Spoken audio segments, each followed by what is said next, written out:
So, before you made me go inwards, I was saying, I was saying that a person like that also wants to be able to buy that expensive clothing. Fortunately, technology now allows you to do that. You could create a business renting that stuff to people. And you'll see that happen. You will see companies being created, value being created in that space. Again, let's step out, and think about a slightly different opportunity that one can put their arms around. Student loans, nightmare in this country. How do you get a student loan? Nightmare, right? And even if you manage to get it, interest rates are exorbitant. But aspiration of every young kid today is even he wants to be a student. This person will pay back in a time-bound manner. You could do that. And you could know that for certain if you knew more about this person through social media, for example, or his IQ and other factors. So I think as soon as you start to see these, find opportunities at this intersection, there's a lot of value to be created in India, and I think we'll see a lot of companies being built. Awesome, man. Awesome. So, I can go on and on chatting with this guy till midnight. Asha, are we on time? And I introduced me how to stay. And he's got this car that everybody says, "Sir, वो गाड़ी देखी है क्या?" मैं कहा, "हाँ भाई, वो शादी वाली की है."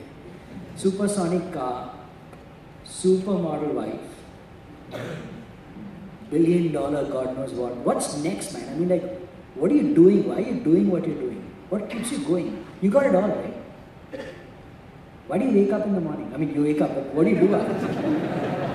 How do you get out of bed? How do you get out of bed?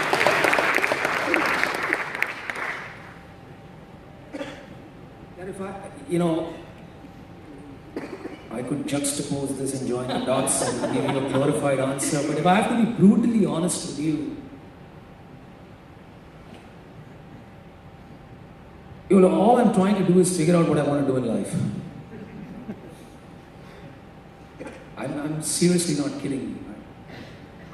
I'm simply trying to figure out that one thing that I want to dedicate not just this life, but multiple lifetimes to. Kya baat hai? Right? And that's why I envy artists so much. And I've tried all these things, tried to be an artist to see if... I forgot that you acted in a movie, and you're a producer and you're a hero, and I could go on and on. But yeah, so this is all, trying to figure out that one thing, right? And that's why artists, right? Somebody who enjoys playing music, just loves it, loves creating music and playing music, for example. Every time that person is engaged in his or her craft, it's meditation, right? It's being one with the universe. Right? I would think so. Who's talking here, man? I thought this is Adam Keshu I'm talking, right? Awesome.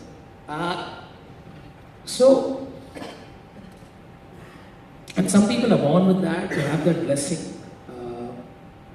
And the rest of us become entrepreneurs. This is the humility and the groundedness of people that make them that. I had a stack of questions which, veered not on the negative in the industry, obviously not, which I wanted Anupam to answer, but I've completely obliterated that from my mind. Because this is so positive. I mean, this is like this positive unleashed. Let's keep it at that, man. Awesome stuff. So the first question is going to go to Mohul Ghosh. Mohul, just stand up if you don't mind. You have a mic? Anupam, the thing I want to share now with you, and thankfully you've been here and open to Q&A. You're open to Q&A, right? Yeah, absolutely. Is, people like Mohul. So Mohul is a guy from Noida? Noida, whatever, man. Why did you have to think about that? Yeah, because Delhi is confusing, right? You don't know what that Kejriwal does, right? So he might just say alternate. He might say going to live in alternate NCR territories tomorrow, right? Aaj Noida mein raho, kal Gurgaon mein. That guy can do. He's capable of anything. It depends on the day. Exactly. But the reason I singled him out right now is, I've been observing Mohul, very reticent, very quiet, And this guy... with the Is it power- because he shares the last name? I love him. Oh, that guy? That Oh, guy. yeah, man. He's like my soulmate from 300 births. You know, Shri, my guru, when I met Shri, just an anecdote.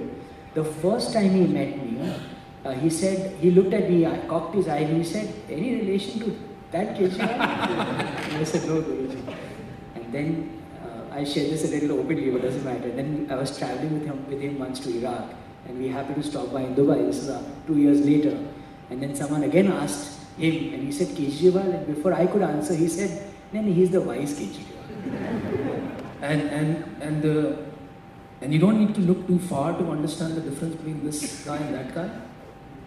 He still calls his Guruji, Guruji. You know what that guy did to his Guruji? Perfect. So this guy, Mohul Ghosh, honestly speaking, I know a great guy comes to other rodinhoods, and when the TCS, so TCS had a bad year a couple of years, when was it Mohul, like a year back? And they were trying to lay off people, Anupam, not really in the glorious way, they were just trying to sideline them. And this guy picked that story up and demolished them. Just the power of that story. Just On social? So he started with social, he blogged about it in tracking, and it got featured on the homepage of the front page of the Mint. And it's just one of those things that people like him can do, right? Just social observance, meeting real critical writing.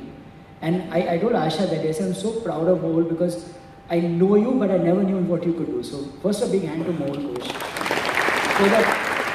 For the power of his keyboard, man. For the power of your keyboard. Now please ask the question and make it a nice question.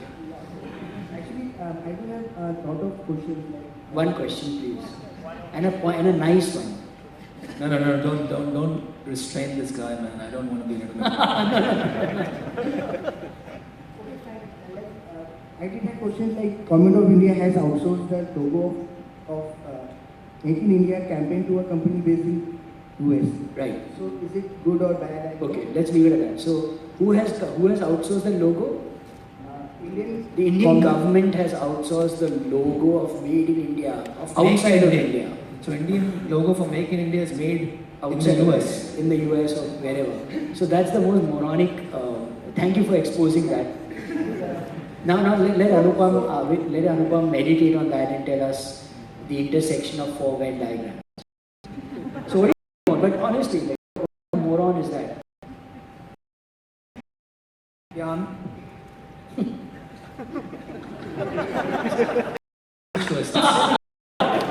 That's just idiotic. That's just idiotic. Did you discover that or did everybody know that? It's a story on Ants of India. Okay, great.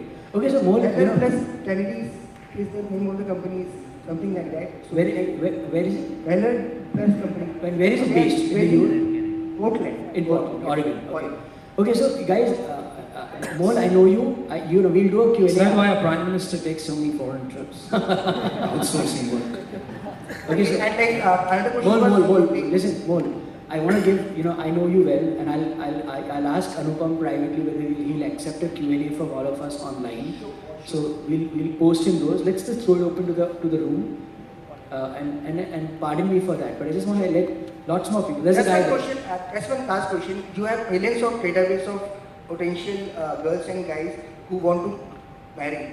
So according to you, what an Indian girl wants from a future husband? That's an awesome.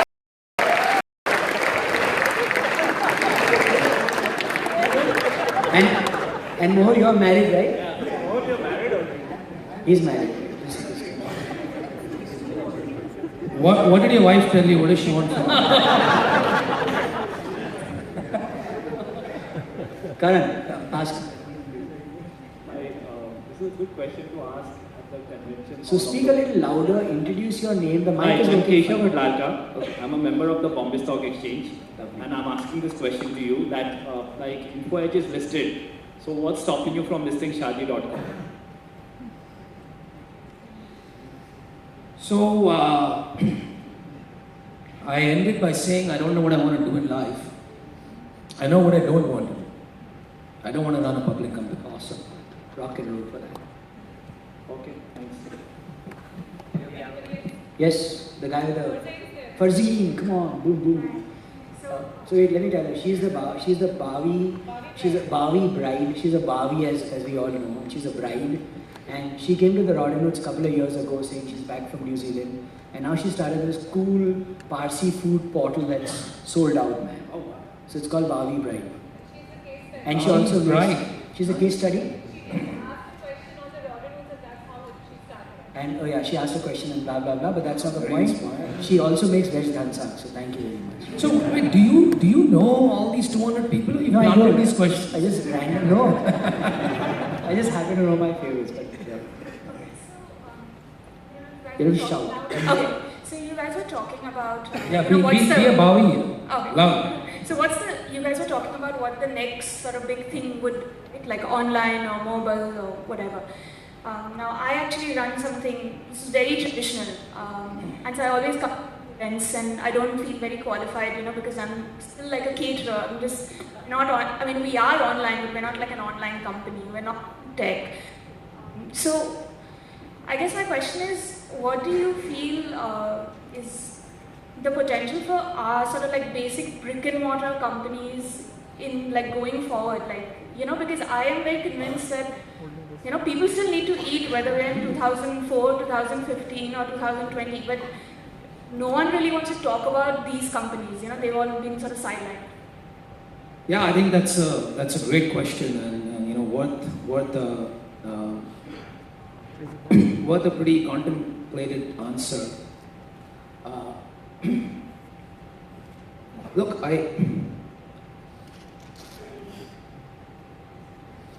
how did most of us get here today? We probably took a car, a taxi, or a bus.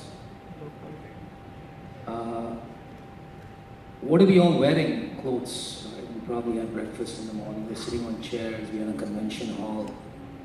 What part of this is digital? Right, sure, you must have checked your phone along the way, but the point I'm making is, I think we are confusing technology with technology being a business. And that's the struggle. And I think, I'll give you another response to that. In the US, or even in India, in India the number might be more, 2/3 of successful companies never raise money.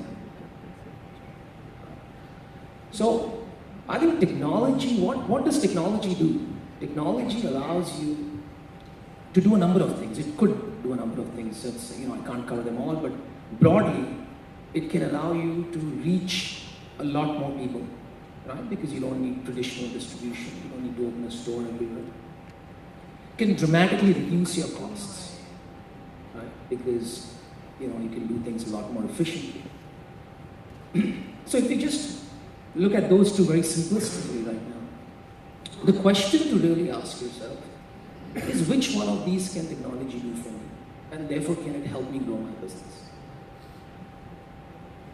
But if you start asking yourself, oh my God, I need to be in the technology business, then I think you're trying to be a Me Too entrepreneur. And Me Too entrepreneur. Many people don't know that, right? So just a quick point. Do you know that case study, Anupam? Walmart's discovery of beer and Pampers, diapers, right? So just to extrapolate, new word for me that I love to use. Just to extrapolate the point of Anupam saying, use technology to make a business, don't make technology necessarily a business. Walmart kept looking at trends, right? One of the greatest users of trends and data analytics. And what they found out in the US was nappies or Pampers and beer were selling almost at the same time. And they couldn't figure that out. So fast forwarding the story very quickly. And finally they figured out that the US housewife, when she had a kid, would throw the husband out of the house to get the Pampers. And in anger, the guy would buy. Look, people talk about food tech all the time. Oh man, that's awesome. We're going to eat tech now. And I always say that the guy who discovers the tech in that food tech will build $1 billion company. That is awesome. Golden words. Food to eat. My name is Anand. I run a portal called huntforflat.com. You were saying about people moving to convenience. My question is, how quickly do you think are they moving to convenience, and how much security do they feel now paying, say, online versus earlier? Alternatively, the question could be that if earlier on on Shadi.com, they found a person and they married maybe 6 months down the line, are they marrying now 6 days down the line or something? Because they have more information online, they can make a choice better.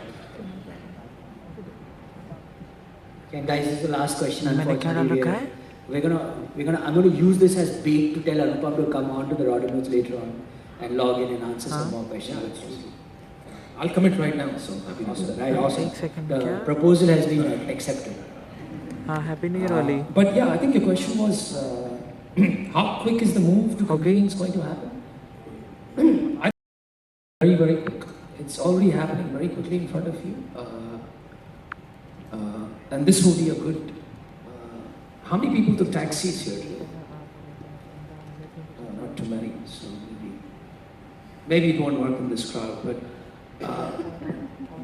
if you look at the size of, between Ola, Uber, and all the other cab-hailing companies, this country now does more than 1.5 million rides a day. Right? 15 lakh rides a day. Right? And I think the total size, cabs is probably 15-20 million rides a day. And the growth of these companies is still north of 20% month on month. Still at this scale. When you start compounding those numbers at that scale, at 20% month on month, you will see how dramatically, quickly, people, at least in big cities, are moving towards convenience. This problem of congestion, urbanization, finding parking, struggling with things is not going to go away, it's not going to get easier, it's only going to get worse.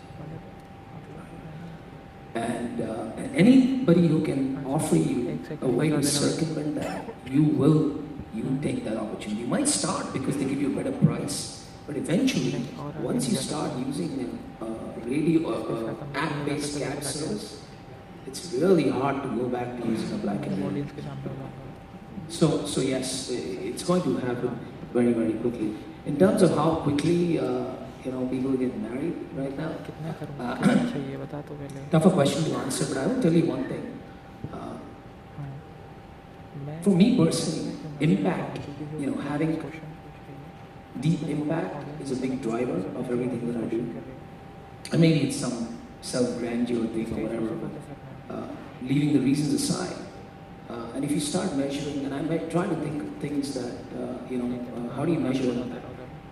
If you look at matchmaking sites, which all came by as a result of Shadi and others, today more than, so if you just look at urban India, somewhere between 5 to 7% of urban India is getting married through these. In the next few years, it could end up being 15-20%. That dramatically alters the course of history. Right? The children that those people produce are a result of the sort of, these things, this technology coming together. And that's incredible impact. So it is happening more and more. And I think it's one way to demonstrate it. On that Genghis Khan, Kublai Khan statement, right? It was as broad as it can be. It's a Mongol statement, right? Changing the course of the world. Anupam, I want to say thank you, man. And, awesome session. So the deal is we're going to send you some more stuff. We can love to host your Q&A on the rodinhoods. And if you can answer the 95 more questions that are pending in the room, that'll be great. But if you're open and we're in the same building, please help us. Please help the rodinhooders and the community at large with their mission to find what they're looking for. Yeah, thank you very much, guys. Absolutely, I'll take that up. And I just wanted to say one thing to end with. I think sessions like that, more than helping you, or as much as they might help you, they help me, or people who are fortunate to be in this position, because every question you ask forces me to dig in deep and actually put perspective into something I may not have thought of, and makes me a better person for that. So thank you. Awesome. Somebody, we're getting this photo shot moment, but nobody's taking a photograph. So can someone do it? Thank you. We're huddling. We don't huddle every day. Shadi.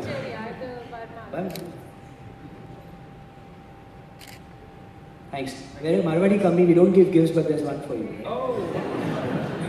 Yeah, Cherry on the cake. Thanks, Anupam. And look forward to hosting you again, man. Thanks for coming. Thank you.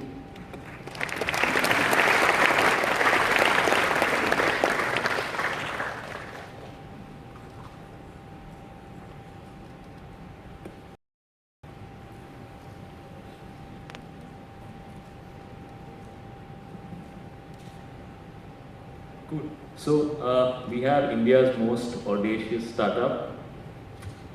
We have Shilika, who's heading outreach program for Team Indus. Please welcome Shilika.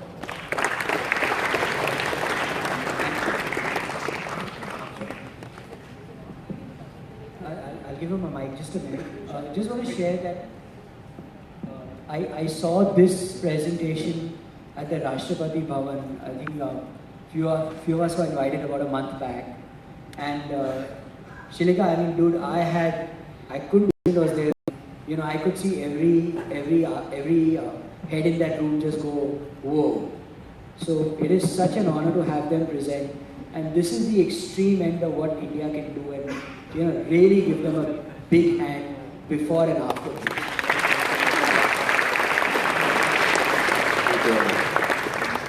Hi, I'm Shilika, and I'll give us enough of an introduction. That's my colleague Ramnath. Both of us will be presenting today.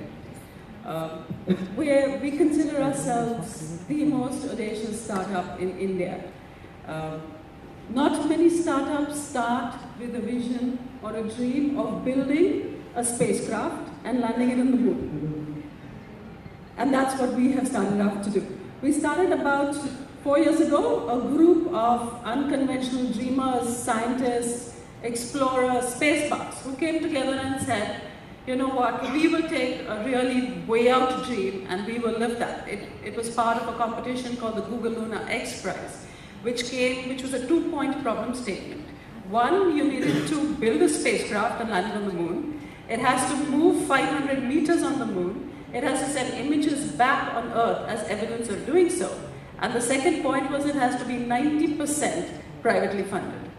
I think it was either Alok or Anupam who said, the question always you ask and the question I always get is why? Why would you want to do something as crazy and way out as this? And for us personally, we think it's a multitude of things. First being right time, right place. I think India is at the right time to prove to the world what is possible in high tech out of India. And therefore, we did this. Secondly, when we talked about, I think Anupam talked about the traffic. You know, we're always waiting to say, Bombay roads suck, there's garbage everywhere, we're never going to clean it up, but we're to do it. This was our opportunity to stand up and say, we're not waiting anymore. India is not going to progress if we are the ones who are waiting. So we stood up and said, you know what, we'll take this challenge. The biggest thing for any entrepreneur, or anyone, and I'm sure all of you all know that, because you're all here as entrepreneurs, to survive is to not have the fear of failure. We've had some really, really tough times. Going to the moon is not easy, it is genuinely rocket science. But, and when I would say that in the beginning, I got slammed down, so I now don't use that rocket science anymore. But you can, we live to build this team is we're going to be the change we want to be. So we've grown from a group of 4 to 5 people who came together. We are about 75 engineers today. We have working with us over a dozen veteran ISRO scientists. So here we're talking about the people who built ISRO's space program today. So built Aryabhatta with their own hands. People who were mission directors on Chandrayaan-1, who believe in us and believe in this dream and work full-time with us. We have 24 partner organizations who help us go along this path. The competition it's a $30 million competition. Whoever wins, whoever lands first on the moon will get $20 million. It's going to cost us about $70 million to do it. So if anyone thought that was a huge amount and that's a great prize money to work for, no, and that was exactly what the challenge was, to say, even though the prize money isn't that much, how many people will still step up and disrupt an industry or a domain which has always been primarily government? So that's what it is. Could we go back to the previous slide for a second? We were about 30 teams who started off in this. We're the only team from India who's now participating in this, and we're amongst the top 3 teams poised to win. Thank you. We love the clapping, so please feel free with the clapping. So this competition started in 2007. 2010 is when we registered. They were closing the registration by the 31st of December. We put our foot in and said, stop, wait. We are really, truly a bootstrapped a team. We had to pay $50,000 to register. We didn't have $50,000. It took us a month to get $5, $10, $100 and put the whole thing together. And we registered in February, but Google Lunar X Prize waited because they wanted a team from India. They decided in between in 2013 to see, are any of these teams real? I mean, everybody could be saying, yes, I'm going to the moon, but has anyone worked towards it and made it happen? So they announced something called a terrestrial prize, where they sent a jury of 9 experts from around the world, so people from NASA, people from ESA, people from the Japanese Space Agency, to come and validate your technology. So they came, looked, evaluated our risk mitigating strategy. We did a lot of tests in ISRO's satellite facilities in Bangalore, and they awarded us $1 million for our ability to land on the moon. That was what actually made it real for us, because there was an external person who came in and said, yes, you can do this. We could build the best spacecraft in the world, but it has to get off Earth. And unless we can do that, the best spacecraft is completely a pretty design left in our office. So we've been talking and, I'm not supposed to say pleading, but pleading with ISRO for the last 4 years to try and get a launch contract. And finally we're at a stage where they've agreed to give us a commercial launch contract, so they're going to build us a PSLV XL, on top of which our spacecraft will sit before it's launched into the moon. Asha told me that everyone was very keen to see our prototype. We were going to bring our rover today, but unlike Anupam, our rover's gone to meet Namo. I'm sorry. So we were not able to bring our rover today. Ram will take you through a bit of our mission technology. So we all know that, till date, only 3 teams, 3 countries have landed on the moon. In the 60s, the Soviet Union did it, 60s, 70s, the Americans, and just as recent as December 2013, the Chinese did it. Now, that is all we had as a prelude to pick up our learnings to plan our own strategy. So we picked up some learnings from there, added our own startup mantra and said, Jugaad to karna hi hai. Let's plan our own trajectory, and that's how we have our own devised trajectory to the moon, and we are going there. What happened after that is, over time, we decided the prototyping was done. So 2012 was about planning this mission and having a trajectory in place. 2013, we started with our prototyping, the physical building, and as Shilika mentioned, that the terrestrial milestone prize. We had to build a spacecraft. So our design was qualified. We said, now build it and get it tested.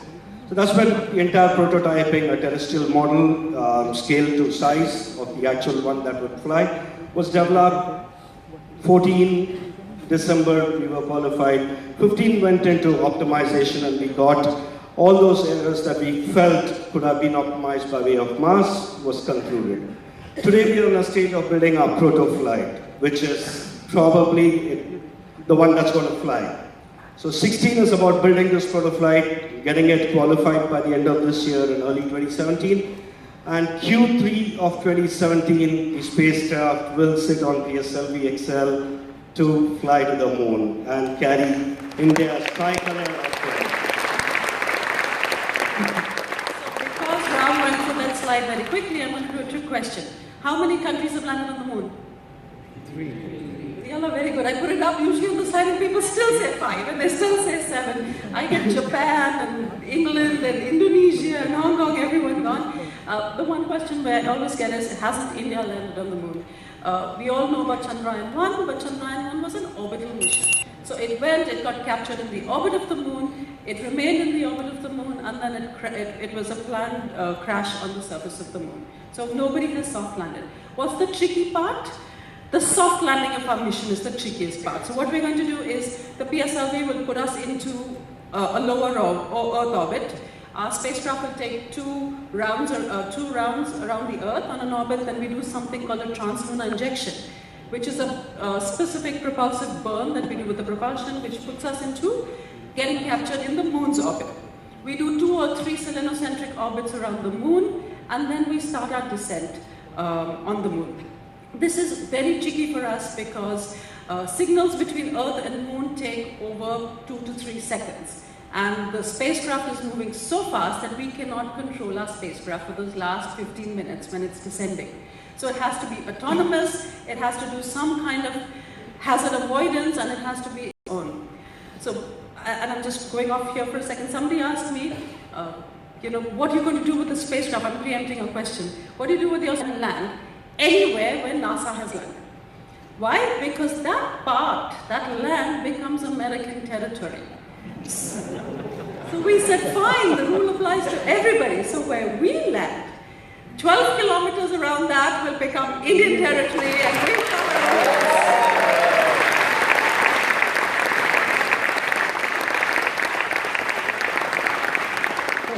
Just to have this autonomy from building the structure to the avionics, power, everything is done in-house. Everything, right from writing the circuit to the algorithm for this mission is made in India. And whether make in India or made in India comes or both come together.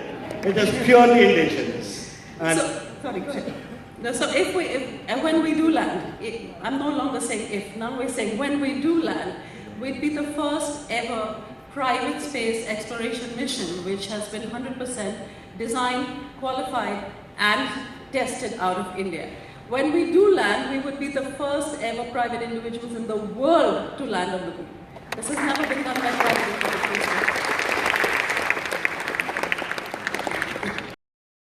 So very quick thing, because we said we'd keep a very, very quick presentation about who we are, what's our mission, and what's our technology, very, very briefly. If you have questions, we'd be happy to answer a few more technological questions. And now I'm going to talk a little bit about how could you be a part of this journey. So every single place we presented, and I'm guessing that's why Alok asked us to come here, the opportunity, the expertise and the experience of somebody like Dr. Kasturi Rangan, who is 75 years old, ex-ISRO chairman, Rajya Sabha member at that time, planning commission, with the imagination of a 13-year-old who works with us as a child prodigy. And we all fit in between somewhere there. So this is something that comes together, and I'm sure this is a spirit which all of you would imbibe as entrepreneurs, to go there, go out and make a world-beating organization. So now I come to the thing to say, what's so great about us? For me personally, the key thing is we're a common set of people. We are normal people who probably look to see how do you build a spacecraft. So people who came together and had the audacity to dream that big. And that is an inspiration for everyone to say, all I need to is have a great dream, believe in myself, and there is an ecosystem which works around it, which will help you. Investing in us, someone talking in us, personal capacity with us for free. Some people came, they wanted to support us financially. Some people wanted to just like us on Facebook and follow us, and that's all of that put together is your universe of support. One person asked me, can you send a part of me to the moon? And I said, sure. I was wondering if it was her or her husband. But so we came up with how you can be part of the entire mission. going forward, this is not a mission that stays just with us. This is something that we think resonates and belongs to all of India. You're going to put the tricolour on the moon for the first time. You're going to put India on a global stage of high technology for the first time. So this is something that ideally would be about the entire billion of us rising, and it's a giant leap for us. So we came up with one of the mechanisms, which is we'll send your name to the moon. So it has two impacts. One is, yes, we need to raise funds because a mission like this, like I said, it'll cost us about $17 million, which if you translate by 65 is about 450 crores, and 90% or 90% of that is what we would pay for the launch. So the PSLV will cost us about that much, and it's a 12-minute ride to go to the lower Earth orbit, but that's how much it'll cost, otherwise we won't get off Earth. So one way is we're sending people's names to the moon. For a small token sum of 500, we'd like people to send their names, their loved ones' names, their friends' names. We'll inscribe it on a small cube. It will go aboard our spacecraft and be there for eternity because there's no atmosphere on the moon, so it will never disintegrate. And we'll have a big version of this in our office where you can come and see it. We'll have a version of this on our website where you can go in and say, this section, this quadrant, this is, and I'm going to use Ram's example, Ram's circle. So Ram gets him and his 50 friends in that one circle and do that. So we'd like all of you all to please be a part of this, support us, send your name to the moon, talk to people about us, and help us put the tricolour on the moon. Thank you.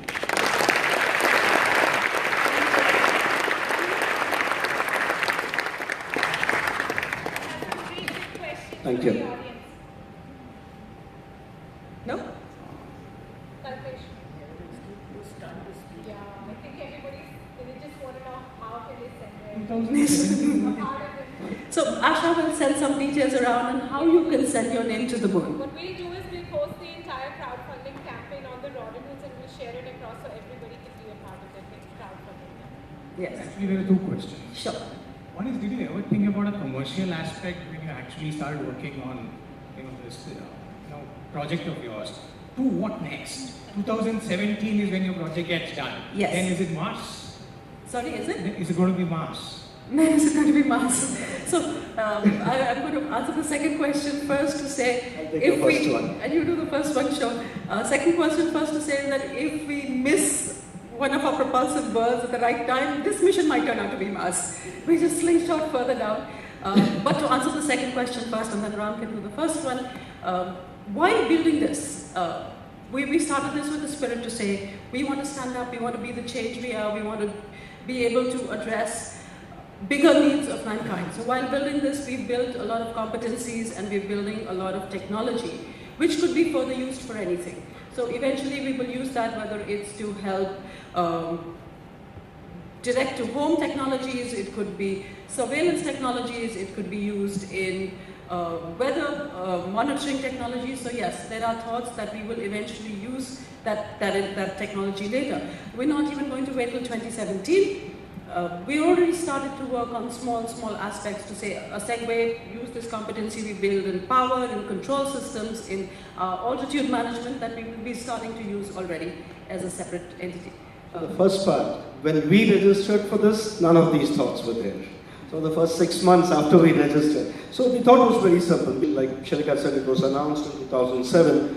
And we were, apart from India. So we have Lockheed Martin as one of our partners, and they're coming in to advise us and review with us. So we asked a similar question to them to say, so what happened to all that technology? And he said, those people don't exist anymore.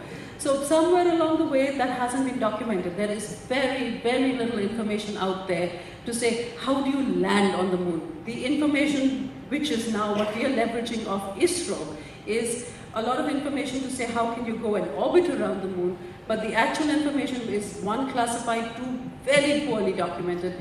And Lockheed Martin worked as a partner, as you would know, even in the first space missions. But that information, he says, all those people are dead. There is no information out here anymore. So it is equally a bigger challenge. Of course, our challenge now also is how do you do it quicker, faster, more effective and cheaper. So someone like ISRO would take, or any other entity would take 15 years to put on a mission like this. We're trying to achieve it in a span of 5 to 6 years. So it's about even how do you leverage better technologies to be able to do it. And it's been our own experience in this journey. A simple thing, a solar panel that and we 50% of the cost to buy it out could be an infrastructure cost that you could set up in India itself to build that same space-grade solar panel. Yeah. Yes. What do we name the vehicle? So we have two vehicles. We have a spacecraft, which we've right now named Hum Honge Kamyab. And we have a rover, which will sit inside the vehicle, and that is what will be deployed onto the moon's surface and will move 500 meters and take the images, and that's called Ek Choti Si Asha. No, sir. No, we're just marking our territory, those 12 kilometers. Just by selling it, we get 12 square kilometers. Let's own that. So Ramshilika, Thank one you. question. Suresh, awesome question, because it was as you expected from you. Thank you for asking that. Suresh is the toughest question asker in the country. Okay. He's a CNBC star that's going to grill out. He's going to create a barbecue right now, the FinTech panel. Okay. So that's a flavor. But I want to dedicate your answer to my co-founder Mahesh, who's sitting there. Because our challenge is whatever we do, we never document. And we don't understand one code from the other, right? So MK, if people don't know how they got to the moon, it doesn't matter how your AS2 server didn't start working, right? But trick question, is this, so man landed on the moon and no one documented it. Indian mission lands on the moon, you document it. Will you share it publicly? So the data belongs to us. We need to show Google Lunar X Prize evidence enough to do so. Our intention is to use it. So we've got a bit of our payload, about 1-2 kilograms still left, where we're going to try and take something from a university, some kind of a scope or a sensor which will help them with soil, water, any other data that we get in. Our intention eventually is to use this with universities and colleges.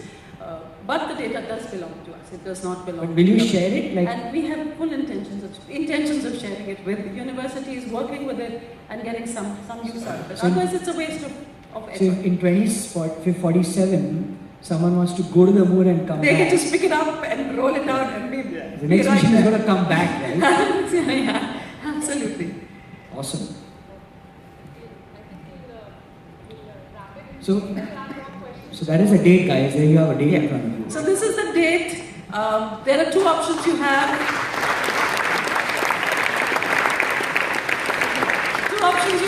You either say, congratulations, Team Indus achieved that and India is prouder, or you say, I made that happen, that's my mission. It's my mission as an Indian. Thank you. Thank you very much.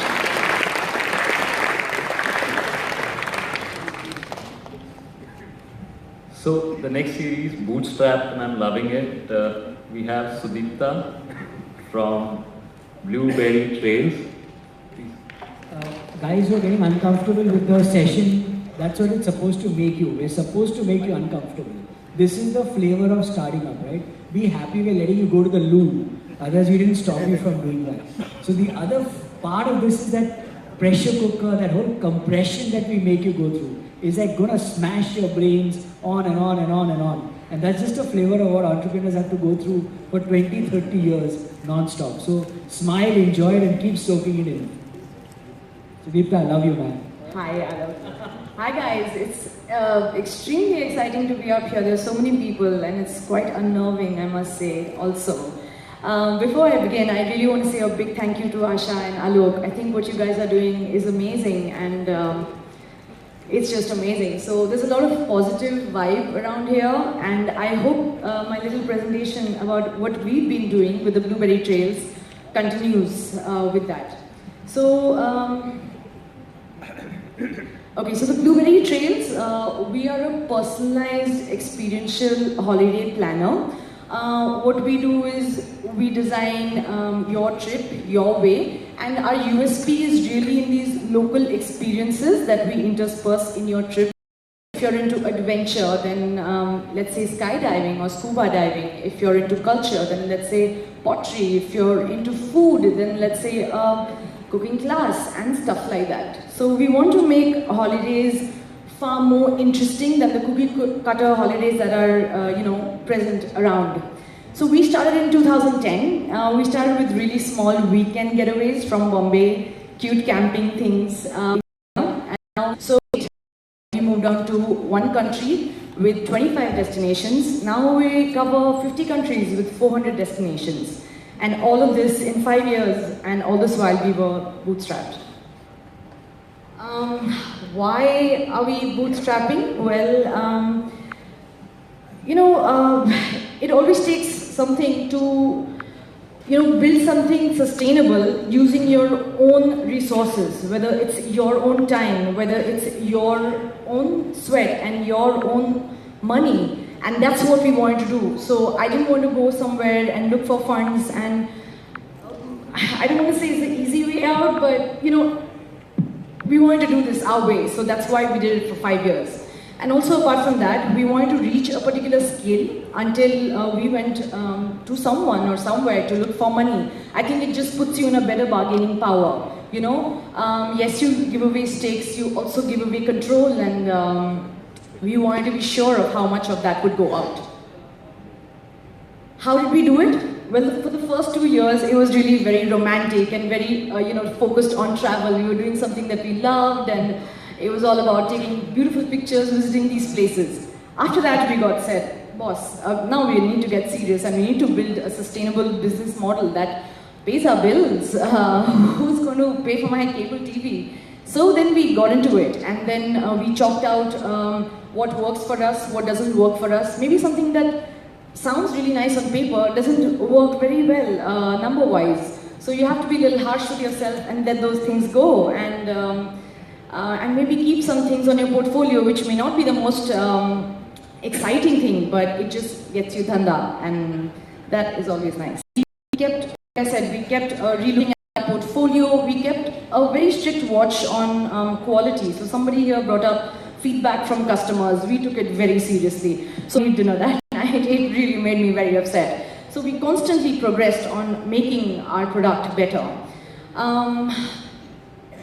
Looking experiences to bring on board, and that's something I think that keeps the spirit of Blueberry Trails going. Okay, lessons in our journey. Well, number one, screw, you have to go chindi.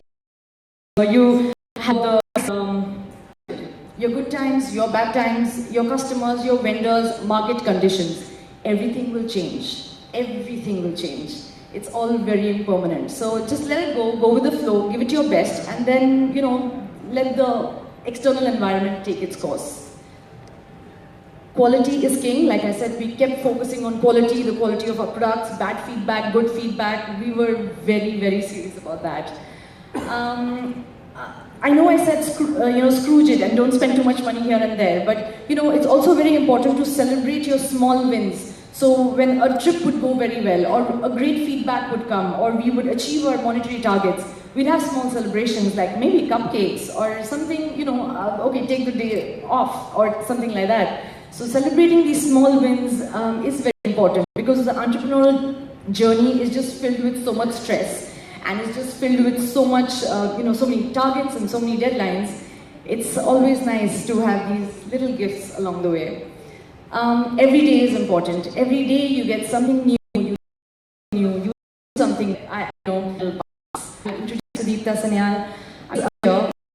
He likes to be on the spotlight. I'm a traveler. I'm a dreamer, and I like to believe that I'm a doer. We grew from a one-woman army in 2010 to right now we are a 10-member team. We have an office in Bandra, and we started with a small investment of 10 lakhs, and this year we'll be closing 2 crores in revenue. So, thank you.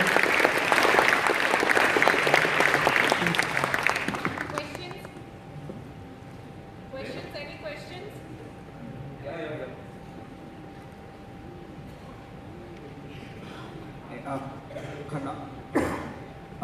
My name is Sayyid Khanna from Custard. Take your point to build an excellent product. I want to ask you generally,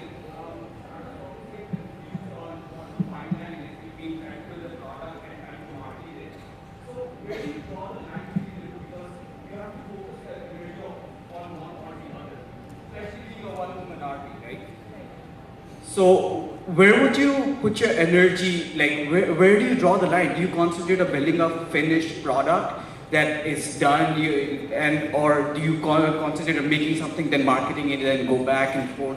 So what is your feedback? Yes, it's a dilemma to get it out there. In my experience, it's always worked better to get it out there. I mean, you may sit for 2 years and build the most beautiful, thing ever, or you may just launch something. It may be like 60% done, and you get it out there, and maybe you'll get feedback, and maybe your process of reaching that perfect product will come a lot faster.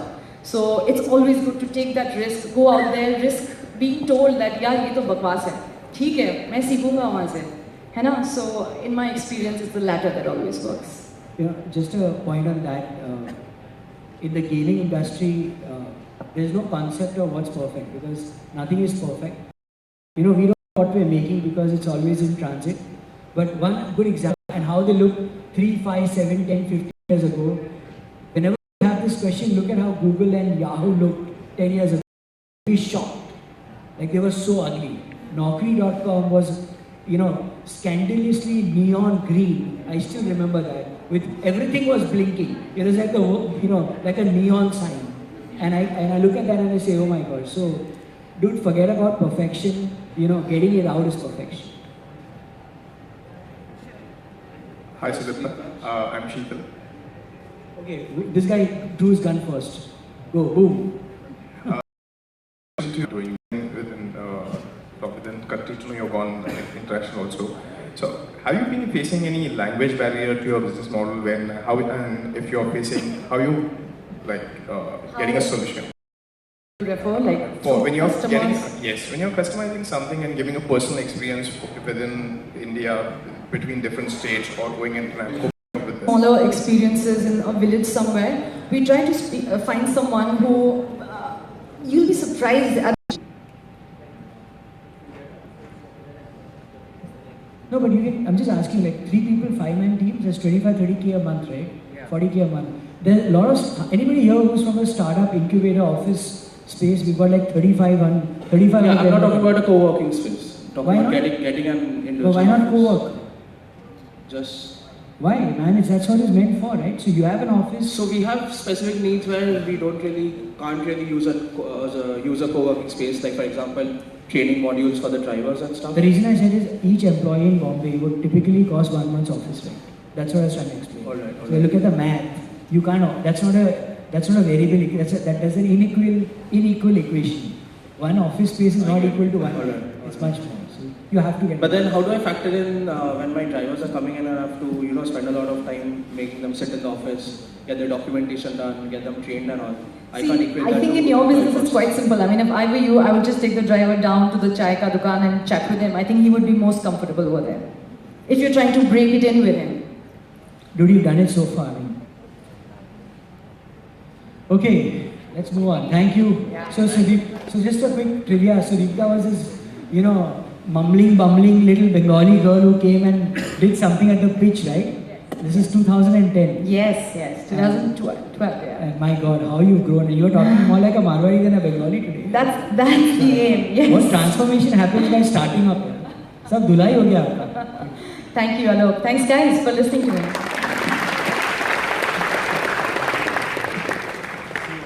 Before I call in this entrepreneur, I just want to give quick context of this article that you had written. Shout.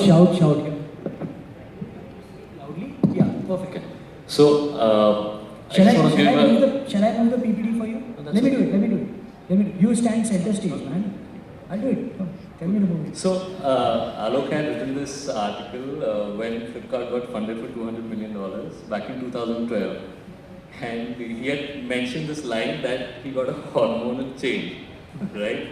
Now, in good spirit, I'm sure that you will experience that sort of change. I'm going to call on Sailesh Jain, co-founder of Mirror.com and my reporting boss. Awesome. Sailesh. So who had the hormonal change? Both of you? Do I present? Hey, you guys go both on. Are you presenting both? Okay, Shailesh. And you're moving. Am I audible? Alright, cool. Awesome. Oh my god. Okay. So, I think we'll change the order of slides, I think, here. So, before I start, I'll just give you a little bit of introduction about myself, where we are, what stage we are at. So, we started this a small e-com venture back in 2011. 2011 and 2012ish. And today, fast forward 2015, we are about 100 people team. We are completely bootstrapped. We have there was a total of 1 lakh investment. That's total of 1 lakh investment and 2.5 lakhs in grant. I was sort of forced with this that bootstrapping is sexy, and if there is one takeaway that I would like you guys to take is basically bootstrapping is sexy. You can do it. You can build large businesses. This is not the aim. We are trying to sort of the aim is by 2018, 1,500 crores. We'll see if we there or not. But you can do it self-funded. You can build a large business out of that. So a little bit of background. I'm an engineer. I'm a systems programmer. I did my engineering. I was working with VMware. I, along with my founder, moved back to India. Said, let's brainstorm. Let's start something on our own. And so we came up with this particular idea. And this is ethnic wear, right? I have absolutely no connection. My father is not selling ethnic wear. No chacha, nobody. I have no freaking clue about ethnic wear till date. All right. So there was, I think Anupam Mittal was stressing a lot on, figure out that gap, figure out figure out the problem that you are facing. And I come from the other sort of area wherein, figure out opportunities, look at data and just go execution. Do not care, do not give a shit what other people are thinking, what other people are building. It's all about execution. Now it's sounding like the rodinhoods, man. Now we're talking about the rodinhoods. So, e-commerce, it's execution. E-commerce is details business. This is not, you can just not throw money at this problem and solve it, right? So, can you? All right. So, why am I bootstrapped? And we started in 2011, and to be honest, I was in Silicon Valley, but I never knew in India that, you can just get funded on a business plan. So that was the thing. So we thought, you always have to have some kind of a prototype built. You need to have some kind of a business, some kind of a traction, and you take in money so that you can scale your business. So that was sort of an idea. And that's how we started this particular venture. And 2011, we were very, very sort of figuring out, does this idea even make sense? This is 2011 end when we started, right? 2012 is when we saw there seems like a small business opportunity. We need to have at least 1 crore in revenue before we can actually start talking to it. Otherwise, nobody will entertain us. So, I think partly it's laziness to go and talk to the investors, and partly it's that you're so much into the business right now. I mean, we have 150 people, and every single day, and I still went home like 11:30 in the evening yesterday, right? There's so much work. I don't have, honestly, I have to make separate presentations. I mean, there was an investor from US actually who sort of mailed me in 2012, and he's like, I think you guys are doing something cool, and let's catch up. I'm in India, and we'll talk about funding. That was my first interaction with a VC. And I was like, see dude, I don't have a presentation, would that be okay? And later I realized I'm not supposed to talk like that, and he never reverted back actually.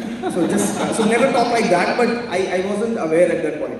Right? So, and bootstrapping is sort of very, very, very challenging. It forces you to think in terms of constraints, and you come up with beautiful opportunities. You come up with great solutions, and that would not be otherwise possible. Even today, when we are actually scaling up, and today we have money, I can see that there is so much wastage going on today. We would not offer, but if you are trying to raise funds to build businesses without sort of a lot of money out there, right? Next slide, please. So, how did I do it? Again, by the way, I'm a Marwadi. So, cutting costs is like the first thing that would come. Cut every single cost. It does not matter. It does not matter. I'm also a technology guy, so I basically sort of launched an e-commerce platform, coded it up from scratch in 1.5 months. Don't pay anyone. Do not pay anyone. Do not pay any single vendor. You do it all by yourself till you figure out a way to make money. Stop borrowing it from people. They will come, they will stress the hell out of you. Please don't do this. So I built it myself. It doesn't matter. If people have not heard of you, who cares, right? You're making money. You have people who are buying things. You have people in your target demographics have heard of them. Most likely, I don't know. Has anyone heard of her? Probably not, right? Nobody, right? So that means we are doing a great online campaigns, right? Targeted demographics. You guys are not my target demographics. So we stayed away from branding as much as we could. We did not invest a single rupee in branding. No single rupee. You tell me how to track a hoarding on a chapati. If you tell me that, I will invest, otherwise I'll not. And so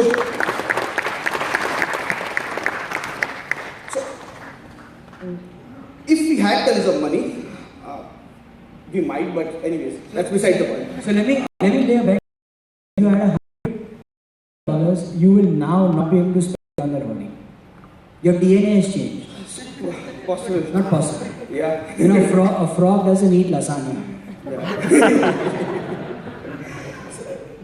Anyway, so we had a lot of like-minded people who sort of believe, because when you start hiring a lot of, and when I mean like-minded people who are actually doing things, not necessarily sitting in conference rooms strategizing things. I still do things 11 o'clock sitting in the night, and we hired a lot of not so well-paying people which would basically strategize, and they would also have their own sort of a way to come to a solution, right? So, for instance, somebody would come and say that, you know, he needs a team of 10 people to do this particular thing, and I'm like, doesn't work. So even today, I mean, something that now we are struggling with is senior level of management. We are now 150 people, right? But at that point, these are all the people who will come to their job and then just focus on execution. E-commerce is all about execution, right? So, and you can measure every single thing. It does not matter. You just don't do things. I've heard people spending on campaigns 10 lakhs, 20 lakhs. What was your objective? It's not defined. How do you measure it? It's not defined. I don't know how do you do that.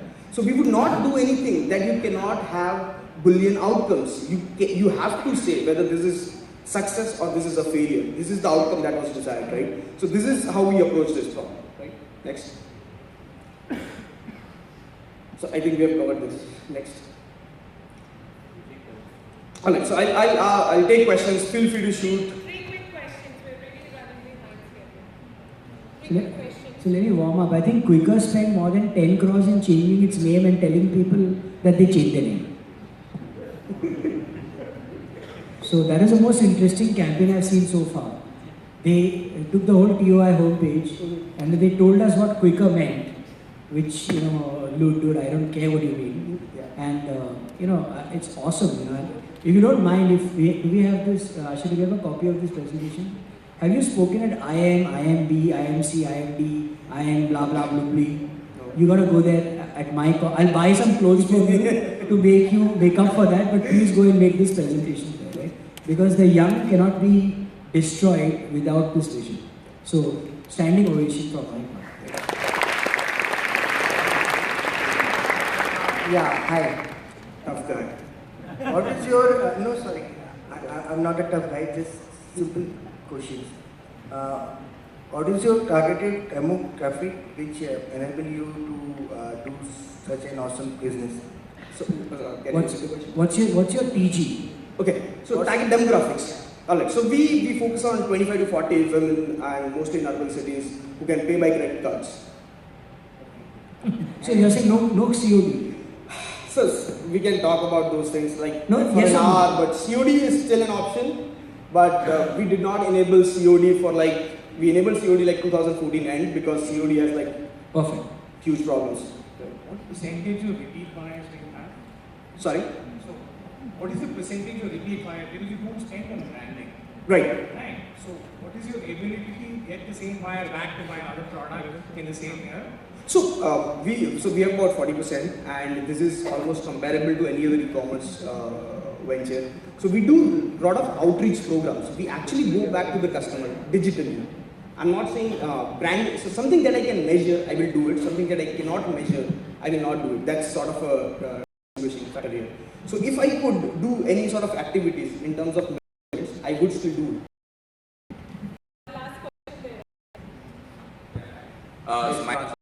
I'll tell you where I'm coming from, right? Something as intangible as your customer experience when it comes to say refunds, which you may or may not have right now, but when you start scaling up, it does pose a problem.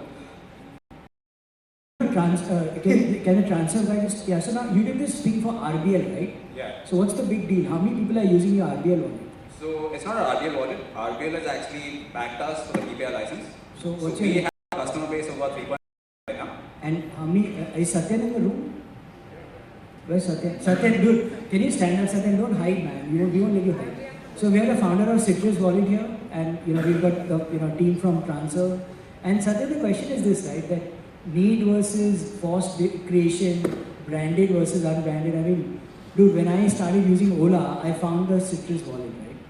And that's where I found you. I mean, I knew you for 25 years before, but I never experienced your product.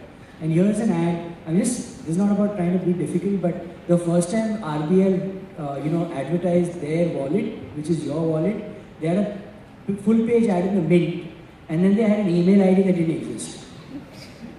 And I wrote to the CEO of RBL saying, you just blown up the whole page of the Mint with an email that doesn't exist. And then the whole bank got on fire. But, what's going on, Satya? And, what's this thing about wallet, branding, man? Well, it's a band-aid solution to a short-term problem. So he said it's a band-aid solution to a short-term problem. But I don't need a wallet. This guy wants to take your credit card and be done with it. No, I agree to that. So what I'm saying is, look at it after the transaction is completed, where you have chargebacks, where the customer is not satisfied with the product. Sure. You have to refund, which has a timeline of 7 to 15 days, where a wallet essentially does that to you instantaneously, whereas where you retain your brand, where you basically refund it into the Mira wallet, and you basically tell the customer, boss, you can use it here, but you can also use it at other customer outlets or merchant outlets, we want to call it that, where the customer basically perceives it as, cash that's not locked up as such, it is ultimately cash in the e-commerce space. So that's where I'm coming from. So there's another fire. Come on, Satya, come on. Alok loves this, and he knows I'll get provoked easily. So, see, what I mean by band-aid for a short-term problem is that our banks make it really hard to remove money from a bank account. All of us have a very big fat wallet. It's called your bank account. And the amount of effort it takes to get money out and the amount of effort it takes for an e-commerce merchant to put money back in your account is a factor of the inefficiencies of the banking system. So really, people, including Citrus, us, have created a temporary solution around a problem that really shouldn't exist. Fantastic. So, fantastic. Awesome, man. So I think, dude, I don't know where you are and what you do, but whenever you feel like... vote Baladesh. No, that's not the question. Whenever you feel burnt out and retiring, can you please become the CEO of the rodinhoods? Because that's what you deserve. Yeah, no, you're not the CEO anymore, you're the co-founder. Awesome stuff. You mirror what I Thank you.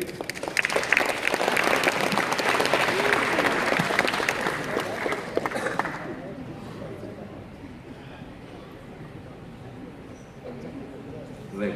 So we have an interesting session, fintech session, and yeah. So I think guys, if you want to, whatever, drink some water, go to the loo, whatever, do it later. This is the hottest panel on this side of the Milky Way. Suresh has been the key anchor on CNBC for years and years. And Suresh, come on, man, you don't have to stand in the wings. We'll keep rolling them in. He's honored me with a few panels of our own. We did some panels. One memorable panel that we did together was a show in which an entrepreneur came in a suit. Now, if you come in a suit, I'm going to fire you. But anyway, he came in a suit and then he wanted money to build an SMS solution to guard his home. And he spent 22 minutes telling us how SMS would come through. And one of our jury members said, but I sleep with my ringer off. So the guy said, no, but you'll put it on when someone is going to rob your house. So I was a little stunned, and there was an IIT panel and everybody else. And then I said, dude, why? And the solution was some 25-30 lakhs, right? So I said, why don't I get 2 dogs? And that guy was so offended that he walked off. And I think Suresh then realized the kind of quality of guests he was calling on his panels. After which I called you back almost every year back to the channel for the same show. So Suresh, please. Where's Team Tawaga? Please. Come on, man. Boom. Come on, you guys. Sharad, Kalpesh. So all these guys I know, disclaimer, I don't know whether I still have interest in them or not because these guys are very, all finance guys. Ye kabhi topi utar deke pata nahi. This is kidding. I love each and every one of them. They're just so bright. Team Tawaga is, man, they're killing it. We were just to share how things happen. We were going to build a stock exchange game together. We met a couple of times. And then one day, when you build a stock exchange game, we want to build the game, they have the algos and the technology. And we used to always meet like, theek hai yaar, agle hafte milenge. And then on Monday at 3:34, I get a message saying, can we talk? So I said, baap re baap. This means 2 things. This guy is not going to build the game. And they came, and all 3 of them came into the room. And I looked at their face and I said, he's backing out of my game. And the second thing I said is, wait a minute, you got funded. So the first pitch they made to the first person they met, boom, term sheet. So that's Team Tawaga for you. And I'll make you guys explain IIT, IIM, IIL, IIX, IID, blah, blah, blah. You can talk about that. Suresh, Sharad Singh, what do I say, man? Another genius, IIT, IIMA, blah, blah, blah. Algo king of the country. He does everything algorithmically. He only believes in algorithms. Thank you for gracing us. And Kalpesh is like this guy is another institution. He's the quietest guy I've met, right? So his knowledge is so much about finance and about brand and about credit card that I call is the quintessential entrepreneur VC. First he pitches and then his own mind asks the question that the VC would ask. Guys, just like a minute on yourself. Are you going to pitch, present what you guys do? Okay, great. Yes. So this is honor, man. This is honor. I love you guys.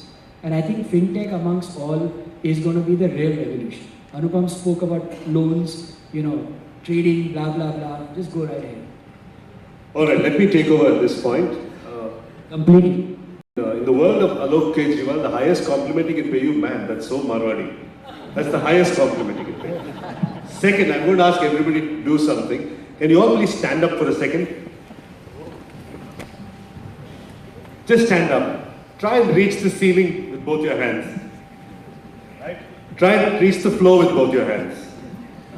Okay, good. Now we are guaranteed that everybody is awake. Right? In California, there's a saying that sitting is the new smoking. Apparently sitting for long periods of time can cause deep vein thrombosis and sleepiness, and you won't be a Marwadi ever in your life. All of those things. So now that you've established, let me tell you how the format's going to work. It's going to be a highly controlled, time-controlled format today.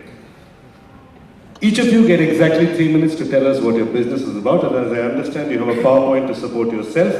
Your 3 minutes will start. At the end of 3 minutes, your mic will shut off and something will fall on you from above if you don't stop in 3 minutes. So our first speaker is Sharad Singh, a value-fine investor. Your 3 minutes starts as soon as you reach the podium or as soon as you start talking. Okay, thank you. Is it audible? Okay, good. Can anyone fill in the 2 words over here? What are the 2 words blanks over here? Big data. So whenever I have been able to explain to my friends and family what exactly I do, they give me this quote. So actually I have been working a lot on data over my entire career, and I have been creating solutions for fund managers, people who manage money, and God has been kind, we have been able to impress and get some of the better names in the country. And over the period of time we thought, if you look at the divide between the institutions and a normal investor, there's a huge divide, right? all of us want to go to IIT, IIMs and then go to iBanks and manage funds for everyone. No one wants to help a common investor. And common investor, भाई किसमें invest करना है? अच्छा sort किया 1 year return, 2 year return, कहाँ invest किया है? Someone said banks. I mean, it's very difficult to get money out of banks. Satyen said so. There's a joke going on WhatsApp which says a person goes to bank and he says. He fires a bullet and says, कोई मुझे FD, mutual fund, life insurance कुछ नहीं बेचेगा, मैं सिर्फ पैसे जमा करने आया हूँ, वो करके मैं वापस चला जाऊँगा. So mis-selling has been there's a lot of problem around investments, and which is what we're trying to solve with the new baby that we babysitting investor. So there are a lot of platforms where you can go and invest and do blah blah blah. We're just trying to do a couple of things a bit differently. One is building trust and credibility with a customer. Second is giving him advice which he can trust on, institutional quality advice, so democratizing the level. I mean, no one, even a person investing 1,000 rupees or 10,000 rupees or 10 crore rupees is equal and gets the same quality advice. And thirdly, making it low cost for them. I'll briefly run through the presentation. So the problem, we all know where to invest, how to invest, whom to trust, whom not to trust. So we're trying to democratize all that so all of us can invest in good quality products which are not toxic in nature. What differentiates us? The only investment platform, or the first of its kind, which will offer investment which are less in cost, which do not have any commission attached to it. If any one of you would have invested in mutual funds or any other products through banks or any other channels, the platforms which call themselves free are not actually free. They charge commissions. We are removing all that. We are saying, if you trust our advice, but don't trust it blindly. You pay for advice if it works. And there are benchmarks established where we say, okay, if you perform that well, then only you pay for advice. So just don't trust because I am from IIT, IIM, or I am saying that I have so great amount of technology. And because it is, I am not based on commissions, I can be zero bias and provide you something good. So we have some algorithms, as Alok sir mentioned, that which does good things. Yeah, there are some algorithms, but not as high as Alok spoke about. This is something which I love to talk about. How many of us over here are 25 to 30 age group? Quite a few. You guys, if you invest on any other platform, vis-a-vis you invest on Investor, which we are launching in a week's time, this is the difference that we are going to make to your wealth when you retire, more than 50%. And it is coming from two parts. One is you're reducing the commissions, reducing the outgo that goes out of your investments, and the second part is your the growth of money by investing in better products. So the key line is retire 50% richer or get richer on any of the investments that you make. The final slide, and nothing has fallen from the sky till now. So you lose some amount the moment you delay the decision in getting onto this platform. Feel free to contact me for any point. Well under 3 minutes. Well done. Nothing fell on you, as you can see. Right, excellent presentation. Our second speaker, Ravinath Dasika of Tavaga, your 3 minutes. Sharad has actually made my job a little easy. I don't have to repeat a few of the things that he has already mentioned. So I want to start with talking about mutual funds again. So there are 3 things that you cannot advertise in India. The first is cigarettes, the second is alcohol, the third is mutual fund returns. There is very good reason, and in the next 2 minutes I'm going to try and convince you that mutual funds can be as toxic to your financial health as cigarettes and alcohol can be to your physical health. So let's take a simple example. There are 2 investments possible. You put 100 rupees in ABC investments, you put 100 rupees in XYZ investments. After an year, let us say ABC gives you 20 rupees in dividend and returns 120, while XYZ gives you 130 in all. Which one is better? It's fairly obvious, right? ABC did better than XYZ because there is a dividend and also return. So you made 140. But if you look at any mutual fund comparison website, anyone selling you mutual funds, any mutual fund ranking websites, they'll tell you that XYZ did better. Because the benchmark they compare themselves to is a price return index, which is they ignore the 20, which is your dividend. So we've done a simple analysis of 300 mutual funds, which together have 3.3 lakh crores of assets under management. The fee they made in 2015 is about 8,250 crores. And do you know how much return you made over the Nifty, which is what they claim they'll beat? It's only 1750 crores. So for every rupee that they made for you using your 3.3 lakh crore rupees, every 1 rupee that you made, the fund made 5 rupees. And within this, there are some extra special funds, 150 of them, which never beat their benchmark last year. They charge you 2,500 crores in fee, while they lost 7,100 crores of your money, which means you could have bought a Nifty ETF and all these people could have saved another 7,100 crores. If you take a simple metric, which is that, you take half of my profit, at least give me as much as you make yourself. 80% of the funds, mutual funds do not do that. And most of us do not have the ability to be able to pick some fund from the top 20% funds. We rely on something. We rely on financial astrologers who claim they have the ability to do this. While the mutual funds who claim that they can beat the market, 80% of them are not able to beat the market. How credible do you think is the claim of these financial astrologers that they can give you the perfect advice where you can pick the right fund? If you want to know, I'm sure most of you have invested in mutual funds. If you want to know if your fund is among the 300 funds and you want to know how it performed, Team Tavaga is sitting there. They have a couple of tablets where they have the exact results of 1 year, 3 year, 5 year returns of all these 300 funds. You can find out how good or bad your fund has done. And then you can decide if your astrologer is a good one or a bad one. So at Tavaga, we believe that you need to go back to the basics. How do you invest? And more importantly, why do you invest? If I ask any of you, what do you want after 20 years, 30 years? None of you are going to tell me that you want 10 crores or 15 crores. You're going to tell me you want a house, you want a car, you want your kid to go to the US and study. That is our focus. We want to understand your dreams, we want to understand your goals, and we want to give you advice based on what your dreams are. So if you need to send a kid to the US in 10 years from now, we help you get there on time. Do not measure your financial returns on the basis of percentage returns. You're saving it for a purpose. The purpose is not money. The purpose is something else. So you should invest in such a way that you reach your goal on time. And that is exactly what Tavaga will help you. If you look at the housing, 300 billion, you have the likes of Housing Common. Here with the unicorns is the retail market. Your Amazons and Flipkarts, 500 billion. Compare that to fintech. Together, still don't form even half of it. It's a $2 trillion market. This is where you'll see a lot of action in the next year or two. Team Tavaga, there are 5 co-founders. We come from National Law School, LBS, IIT Bombay, and Bangalore, London Business School. We have 35 years of experience in finance. Together, we have managed over $200 billion worth of investments, which is more than all the GMV of all e-com in India since their inception.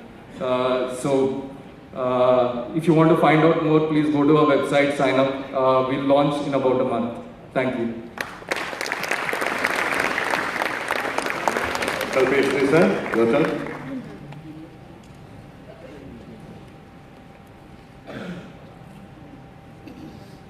No, I'm working on a allied fintech. I don't call it fintech. Actually, it's an application of the knowledge which I had on banking and trying to solve the problem of offers in the space. Right? So essentially it's a mobile app which is taken, Nudge, the fintech is called Nudge, and it is essentially a mobile app on the front end, but at the back end is essentially an ecosystem which comprises of the card user, the merchant and the bank.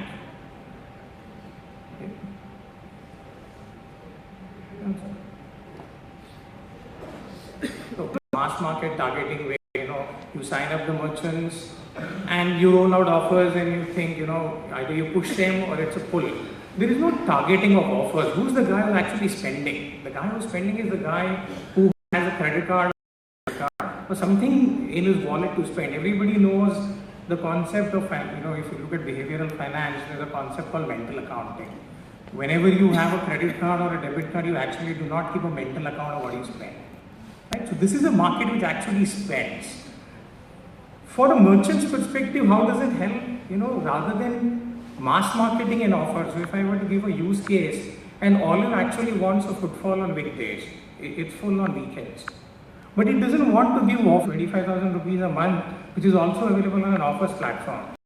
It holds a world card from card or passport. Now, they have to drive transaction. At this point in time, the offers universe at the bank is broken. There is an alliance. Nudge would become that market. So the bank, the merchant, the audience is going to spend. It doesn't dilute his brand, and the card user is happy that I have saved. This is in a nutshell what Nudge is. We're not an aggregator. We want to curate offers. Everybody loves saving. Everybody wants offers. The question is, I don't want to get bombarded with offers which don't make sense. Either I can't afford them, or they're not convenient to me, or it's not rewarding enough. So it's always a trade of aspiration and affordability. The idea is to strike a balance, and the ecosystem will actually. Regarding me, I was a banker, so credit cards and debit cards, something come to me naturally. So I worked in lending against security. I started my entrepreneurial journey. I ran a background screening company called Screen Facts, and today it's one of the 5th time asked. So I know everything about bootstrapping. We started with 70 customers. Alright, so everybody was very disciplined about the 3 minutes. Thank you, gentlemen. One of the things that strikes me first, we left your mic down.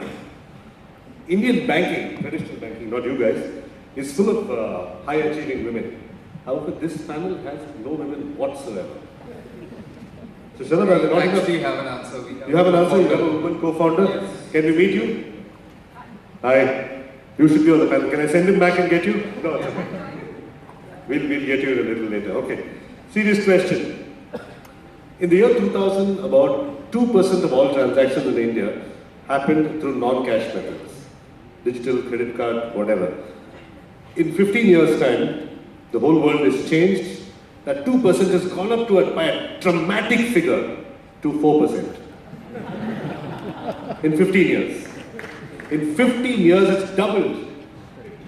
But in absolute terms, it's gone from 2 to 4%. Sharad, what's the problem there? 2% 15 years ago, 4% 15 years later. I think to some extent it is the cycle that we're going through. And you really don't know when the curve of that hockey stick is there. But okay. It's a 15-year-long hockey stick and now it's poised for an uptick. If you're talking about 15 years, you look at it this way, when has the internet penetration really started getting to the common masses? Okay. So that has been perhaps... I'm including credit card purchases. All of that is 2%. Yeah. Pre-internet. Yeah. You need to speak into the mic directly. Okay. Sure. So I think consumerism is one aspect of it where you will use the credit cards, the plastic money on the venture PO costs. The second is the online transactions. And I think gradually the online spends would easily overtake what we spend in terms of the credit card spends. Another way to look at it is, if you look at developed markets, you even go and spend $2 or $3, you can pay by credit card. Here you go to a shop who has a credit card machine, says accept Visa, MasterCard and all this, and you present a credit card to him, sir, 1.5% extra lagega. Right? So the culture of accepting that money, culture of that penetration still has to pick up, but I think it is happening pretty fast. Let me ask the banker the same question. Kalpesh, 2% in 2000, 4% in 2015. You work with banks and credit cards and debit cards. Why are you so resistant to using digital money? I don't think it's a question of resistance to using digital money. It's about market maturity and the segments which the banks wanted to target in terms of cards. So if I look at credit cards, we're talking about 2 crore credit cards in a population of 120 crores. It is not that the banks don't find people who are worthy of giving them credit limit, but they've had some rough time and they're saying it's okay, we're happy living with this. But I think it's going to change, the money for the banks has to come about from somewhere. So the payment banks are going to take a lot of the business out there. And what is going to be left is the credit side, and I see this 2 crore going up to 20 crore in the next 10 years. So I don't see that as a challenge. Alright, so that's the big opportunity for fintech. Yeah. One of the big opportunities. Yeah, for the banks, obviously, once you have the liability side of the business going hard, where, people came to you for safe keeping of money. So requirement of a saving account was safekeeping of money. I could withdraw it through an ATM whenever I wanted it, and I also earned interest. And now here is somebody who is telling me that you do everything under one roof, much faster, much quicker, without less friction. It's going to move. So for the banks, the opportunity and revenue is going to be credit lending. Ravi, one of the key aims of technology in any space, especially the fintech space, is the removal of friction. How have you removed friction in your business? So there are multiple layers of friction in this. As Sharad mentioned, most of investment decisions that are made today are made through advisors who are not working for you. They're working for the person creating the product. That's a big problem because there is a difference between gap between incentive. Let me pause you for a second. How many people in this room have bought a mutual fund in their lives? Bought. That's it. In the central halls of BSC, 10 people who market. Okay, that's a disturbing figure to start with. Okay. How many have advised you might have been paid by somebody to offer advice, might have been incentivized by a fund, right? And yet you bought it. This is like a guy selling you a car and saying that this, I'll give you advice for free, but the car company pays me. Right? Is that the problem? That's one of the That should be blatantly illegal, Ravi, not fiction. Why isn't it illegal? I completely agree that it has to be. But the problem is when these things started off about 20-25 years ago, there was no way of buying something. So it had to come from the seller's side. Now there is no reason for that to happen. This change is going to happen very, very quickly. With people like Sharad, and there are at least 2 or 3 other platforms who are trying to push the direct mutual fund plans. That's probably going to take off sooner than what we are trying. We want people to move away from mutual funds as well because even at a direct plan level, the amount of fees is very high. If you look at a developed market, a mutual fund would be lucky to get 1%. Even most of the direct plans charge you about 1.7 to 2%. That is still very expensive. What are the other kinds of friction in your market? Other kind of frictions, one is distribution, one is lack of knowledge. Investor education is the biggest problem. Right in this room? Yes, we hope that we see about 400 sign-ups when we go back today. But education is a very serious problem. That also has actually to do with distribution. The incentive wasn't right for the person advising you to give you prudent advice till now. So the education aspect will come in with people like us coming in and taking money from the customer and giving them advice. Oh, that's a big word to say. Will customers actually part with their money? We believe so. All right, that is a brave, brave business idea. All right, same question for you, Sharad, actually. Go ahead. I think one of the most important point is the customer onboarding. You can buy anything virtually for lakhs of rupees from Amazon or Flipkart in a matter of seconds. But if you have to buy a mutual fund, you cannot buy it in a day. Sign documents, courier it, it goes to who knows what, and then it goes through the process of 7 days, you get KYC done, and then one day you get, okay, you can invest, and then you can go on and invest. So, I mean, most of the decisions that we take happen, okay, this looks good, let's do it. But does it happen like that? No, that is point one. Second is, I think we raised a valid point of investor education. We are talking about, okay, here everyone is educated, everyone is graduate or postgraduate. I am talking about, but education and financial education are very, very different. So, I have been in the financial and madam gives the check and takes the fund. She comes back, I say, I mean, you could have asked me which fund to buy, at least if you give me that respect. Was Kalvesh the bank? No, not a standstill. So, 5 साल हो गए 2008 से 2013 वाला period. She keeps on saying your industry, सब negative में है, मेरा FD बढ़ गया, ये हो गया, all that happened. She booked losses and sold it off. Then 2013-14, I told her a few stocks if you want to buy, you have a lot of money, buy that. She bought it. And suddenly Modi government came and everything and the stocks rose like anything and she's after my life, इसको बेच के घर ले लेते हैं. I said, madam, hold on, I told you 10 years, wait for stocks. And then one fine day she says, okay, I have again bought that fund which lost money. I said, why are you doing that? Again, I said, okay, do whatever you want to do with your money. I come back in the evening after a couple of days and she says, मैंने actually वो fund बेच दिया. तुमने क्या कहा? I said, come on, you lost 1% of exit load on that. I said, nahi, tumhe kaha tha to. So that is, and she is not a housewife. She develops forecasting models for the energy sector, telling them when the things will fail, what kind of power to produce. So she is among the top educated econometrics graduate in the country, and still that is what financial education is. So that's where we are. That's what I think he mentioned. It is not about we are educated or we are not educated. So Kalpesh, what's going to be the game changer? 15 years ago, very few people used cell phones. Today, 1 million people adopting mutual fund investments, or adopting digital money. If you honestly ask me, mutual funds, I don't see that figure. Okay. Right? So I have seen capital markets now for over 12 years. At the peak, NSDL used to have that account overlapping and maybe 2.5 crore mutual fund portfolios. They haven't changed because, you know, where we are sitting, the joke goes around is that retail is a crop which is harvested every 3 years.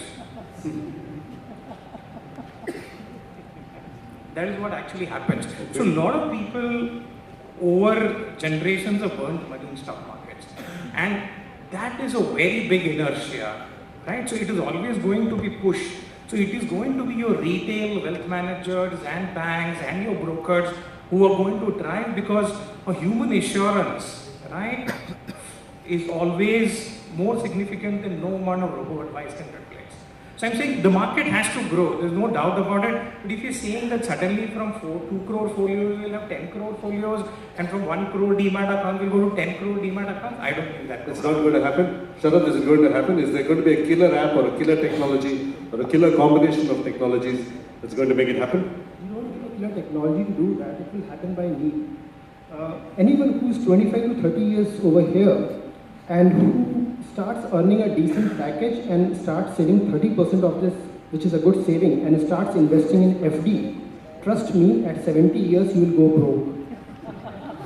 With the savings that you will they're all hoping to sell their billion-dollar companies to Amazon or Google by then and be sitting on $40 million of cash by the end of it. So if you get a windfall, God will save you. But if you don't, and I mean, let me also tell you, I mean, I also know the fact that average payoff from a startup is much lower than that of a job.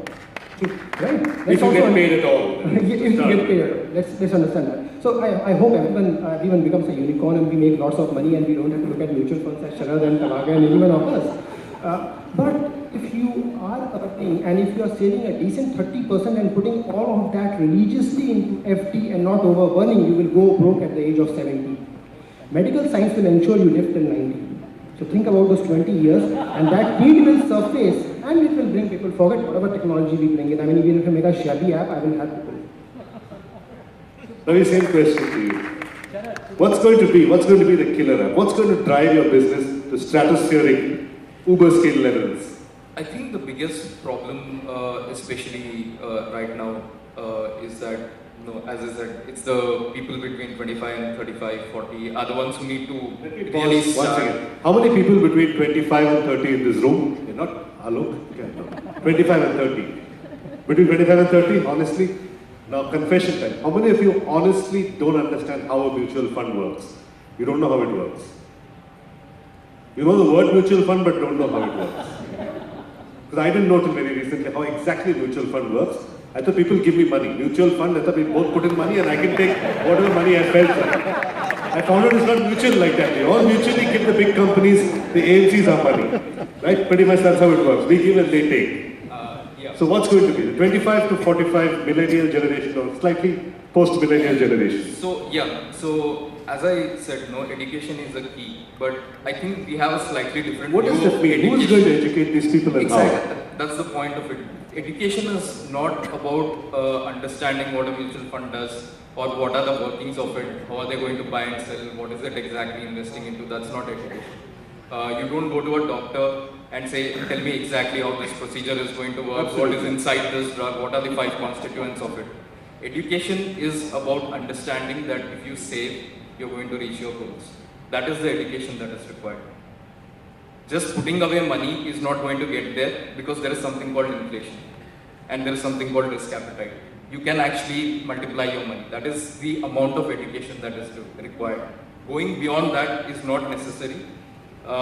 Linking it to goals is sufficient. They need to be able to understand and look at their money in terms of what they really need. That is all they need to learn. They do not need to learn what is inside a mutual fund or who is going Ravi, nobody educated me in how to use a mobile phone, how to book an Uber cab, how to use Google, how to use Facebook, how to run an Instagram account. And yet, millions of people without any education or formal training adopted all these technologies and are doing great things with their lives. Why is it so hard? Why do I need to spend so much time educating myself?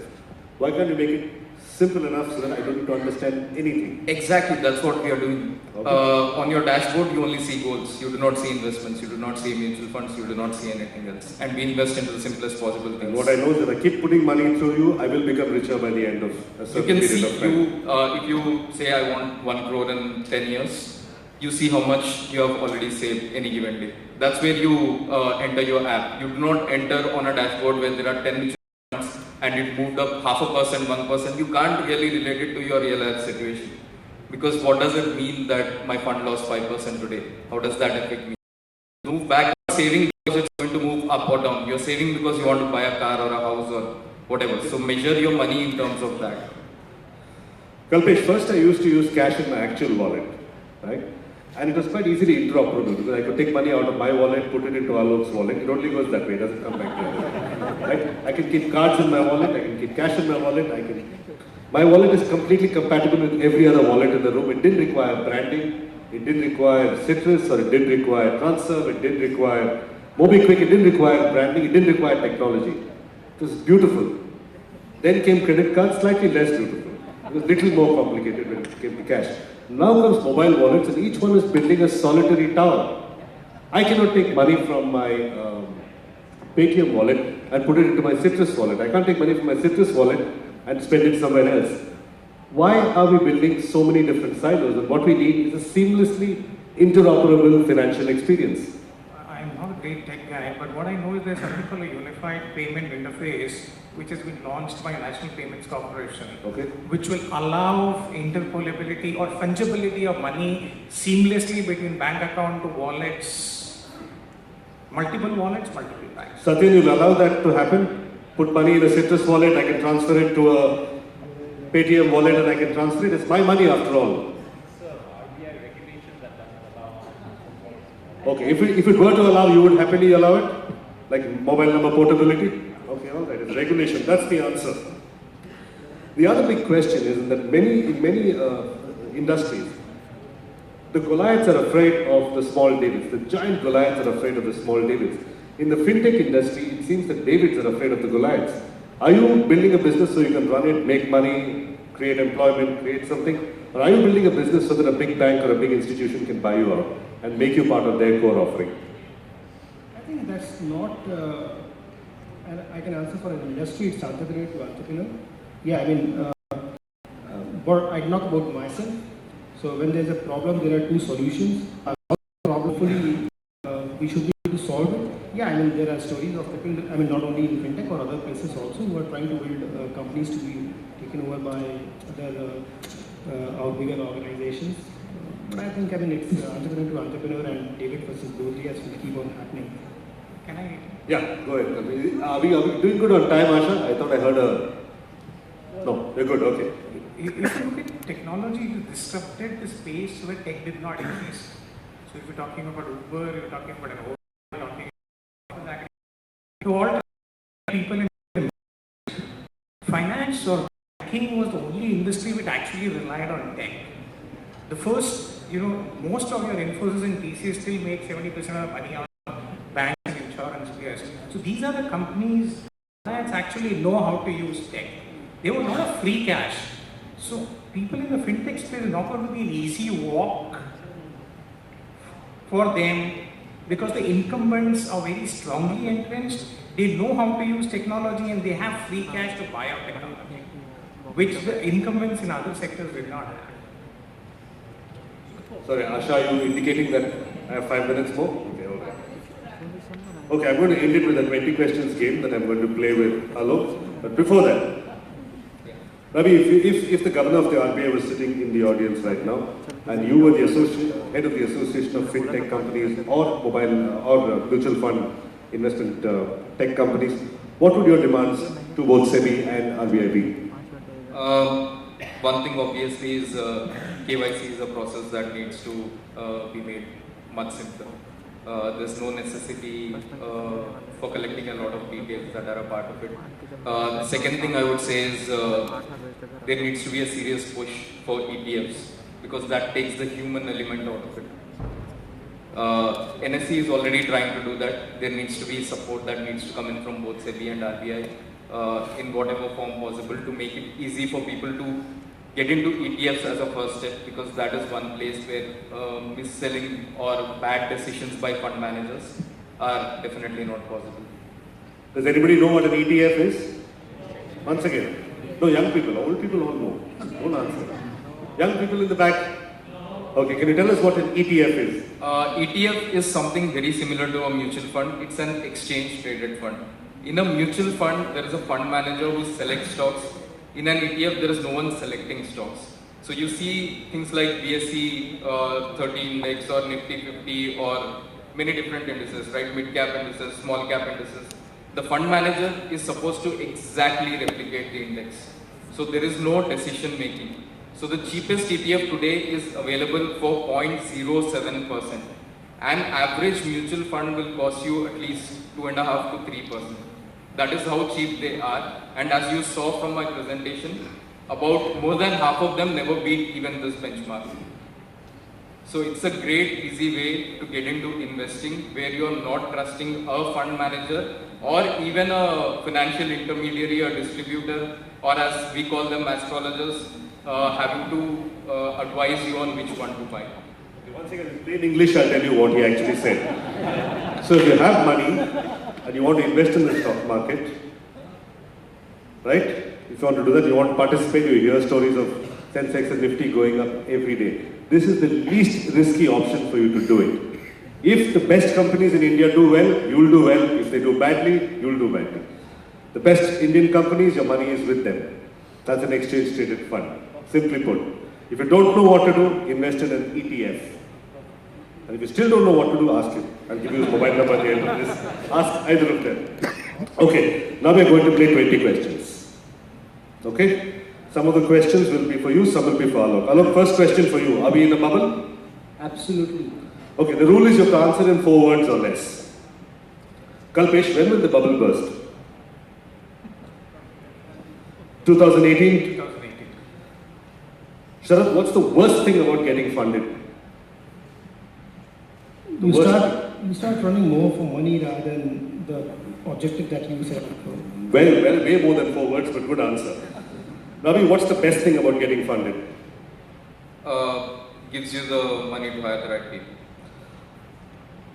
Alok, how much money is enough money? Never enough. Never enough? Even capitalist Marwadi views. And talks about Sri Ravi Shankar and all that. Never enough. Kalpesh, who or what do you consider to be your God? Who or what do you consider to be your God? Your God? Do you believe in an actual God or do you believe in some other concept of a God? Who's your God? Who do you think is God? Who or what is your God? Actually, something which is very divine and something where I can spiritually connect to. Other than that, okay. So where I can go back and speak about my problems, even if I don't get an answer, it makes me. Kalpesh, he was hoping for a black American Express card that never. Yeah, exactly. That is God. Exactly. I was hoping you'd give it to me after that. Sharath, is entrepreneurship a lonely journey? It's fun, whichever way it is. I mean, are you lonely? No, I'm not. Ravi, who are you going to disrupt? Who are you going to disrupt? Big banks. All right. Alok, who is going to disrupt you? My kids. Kalpesh, what keeps you awake at night? Nothing keeps me awake at night. I have sounds. Sharath, do you believe in the idea of so-called unicorns? Yeah, I do. Ravi, do you want to be a unicorn? Yes, of course. Alok, what would it take for you to leave all of this and go back to a job? $100 million? $100 million. That's it? Okay. Kalpesh, the biggest single mistake of your life, and be honest. partnering with somebody who did not have the same ideals. Sharad, do you feel jealous of other entrepreneurs who make more money and get better valuations than you? Yes. Now he gets points for honesty. That was the shortest, most succinct, most honest answer I've heard all day. That's true. Don't ruin it by making the answer longer. Leave it. Ravi, who's your hero? Anybody? The market. Alok, who's your favorite villain? Or what? Who or what? Darth Vader. Alright. Kalpesh, what is the secret of your energy? Is it boost? It's actually not boost, it is actually giving all the pleasures of life to my family. That's the secret. Alright. Sharad, can you describe Alok Kejriwal in 5 words or less? Energetic. Creative.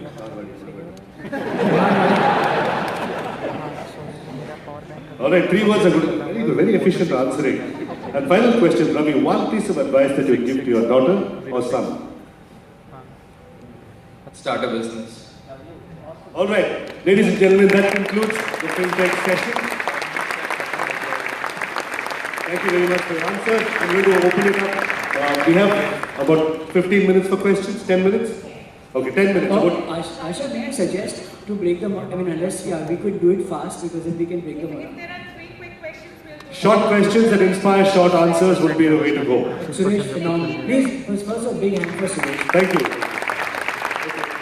The lady in the first row. Can we have you stand up when you ask a question so the audience can see you as well? Thank you.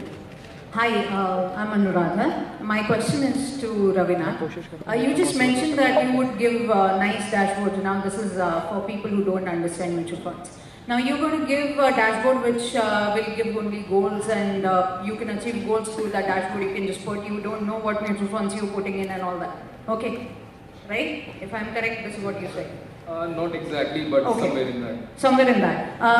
Does this put you in a position where you can actually use that for the benefit of what just Sir said few minutes back? Like Suresh, okay. So just few minutes what Suresh said, that some people actually, or some companies actually, or some banks actually have a liberty to, or they actually do the sales of it and they push it on you. So actually, where is the accountability for Tavaga in all this? Which I am really the biggest question in my mind right now. So, first thing is that we are going to invest your money into the safest assets possible, which is ETFs. And you can actually see what you are invested into. And you can also see why exactly your portfolio looks like whatever it looks like. So when we say there is a goal, the goal itself has a life cycle. Right? You create a goal, it has to reach a certain value. By the time it gets there, it needs to have certain amount of value in it. We do not just drop it on you that 5 years later that you're falling short of something, or you are going to achieve your goals. You can track it through its lifetime. And you can also see how we are changing the investment specifically for that goal with time. Right? So it's not about earning 20% return every year for the next 10 years. What if 3 of those years are not 20, they're minus 20? That's not what we want you to do. We want you to focus on getting there in 10 years. Which means that the last 2 or 3 years you probably just own debt-based, government bond-based ETF. Before that you probably just own a couple of things. There is accountability in every step because you can see what exactly you own, and also it's all based on strong financial freedom. Take another question in the back. Yes, I saw some hands in the back. Let's go right in the back. Yeah, gentleman in the back, can I ask you to stand up? Yeah, he's already standing with the mic. Go ahead. Thank you. Hi. My question is to all three of you. I'm a student. Hey, you have to choose one. You can't say all three of them. I'll keep it as an open question, whoever feels like answering it. I'm a student. I have hardly any money. Like, it's literally pocket money and whatever is left after food. So, what's my best option to invest so that I have something good, like 2 or 5 years down the line to start something? Okay. Thank you. Sharad, how much pocket money do you get, just for the record? We want to know how much young people make these days. So we can all feel bad about it. My days it was 1/10 of this. It's close to $100 a day. Yeah, right. Wait, you can register a domain with that and start. That's the best thing you can do with that money. And being a student, I mean, if I think at any point in time, if I were to repeat some part of my life and what would I change, I think when I was studying, I was graduating or doing post-graduation, I would have started up then itself. I'm asking investment. That's the best investment. I mean, you have to invest in yourself. I'd like to give you an answer as well. With Tawaga, you can start at rupees 15. How much can you start with? 15. 15. Right, so you spend 85 bucks on food and drink and the remaining 15 you can. Right. Yes. Yeah. So my question is that I think the success of the banking sector has been sort of hampered by the existence of our cash economy. That's one of the primary problems. So one of the reasons for the lack of growth of credit card is also one of that. So I think doesn't fintech also can fintech in fact impact this and sort of help move cash into the economy, into a banking system? That's right. Payments banks and PPIs. Exactly. So 95% is still cash transactions. So how do we get that into the digital economy? We said that the requirement was always for safekeeping of money. Now the question is for every safekeeping of money, every unit there's a cost which the bank has to incur. Now the technology available 5 years back, 10 years back and 20 years back ensured that anybody who was earning less than 1,000 rupees a month, he couldn't afford a bank account, or the bank was just not interested in servicing it because the internal cost did not permit. With the change in technology, you will see wallets willing to accept even 1,000 rupees. So I think it's the tech which is going to drive the financial inclusion, right? And you can't blame bank for it because the tech available then did not justify the means. Can I answer that? I think, the way black marketeers operate, I'm an economics student, and my belief is that how do you know that black market wallets won't open up? So the Hawala system is probably the most accomplished way to transfer frictionless money. There's no commission, there is no banks, there's no, branding in Hawala. You can't choose branding. So once it gets adopted by mainstream, I bet there will be tech, sorry to say, but the pornographic industry as the largest tech investors in the world, creating and inventing in that. So why wouldn't this happen here? And that's what you need. All you guys are going to get acquisition offers by bhais in Dubai and wherever else because that's where the big money is. And easy repayment terms. Yeah. We don't pay, we just take a finger. And Tawaga, you can just call it some, Hawala, and boom, boom. So I think the opportunity is immense. Tech is going to lubricate everything in our lives, whether it's black or white. Okay, I'm sorry, but we have to conclude this session. I know there are more questions. I can see more hands, but I've been told that we've run out of time. So thank you very much. And gentlemen, thank you very much.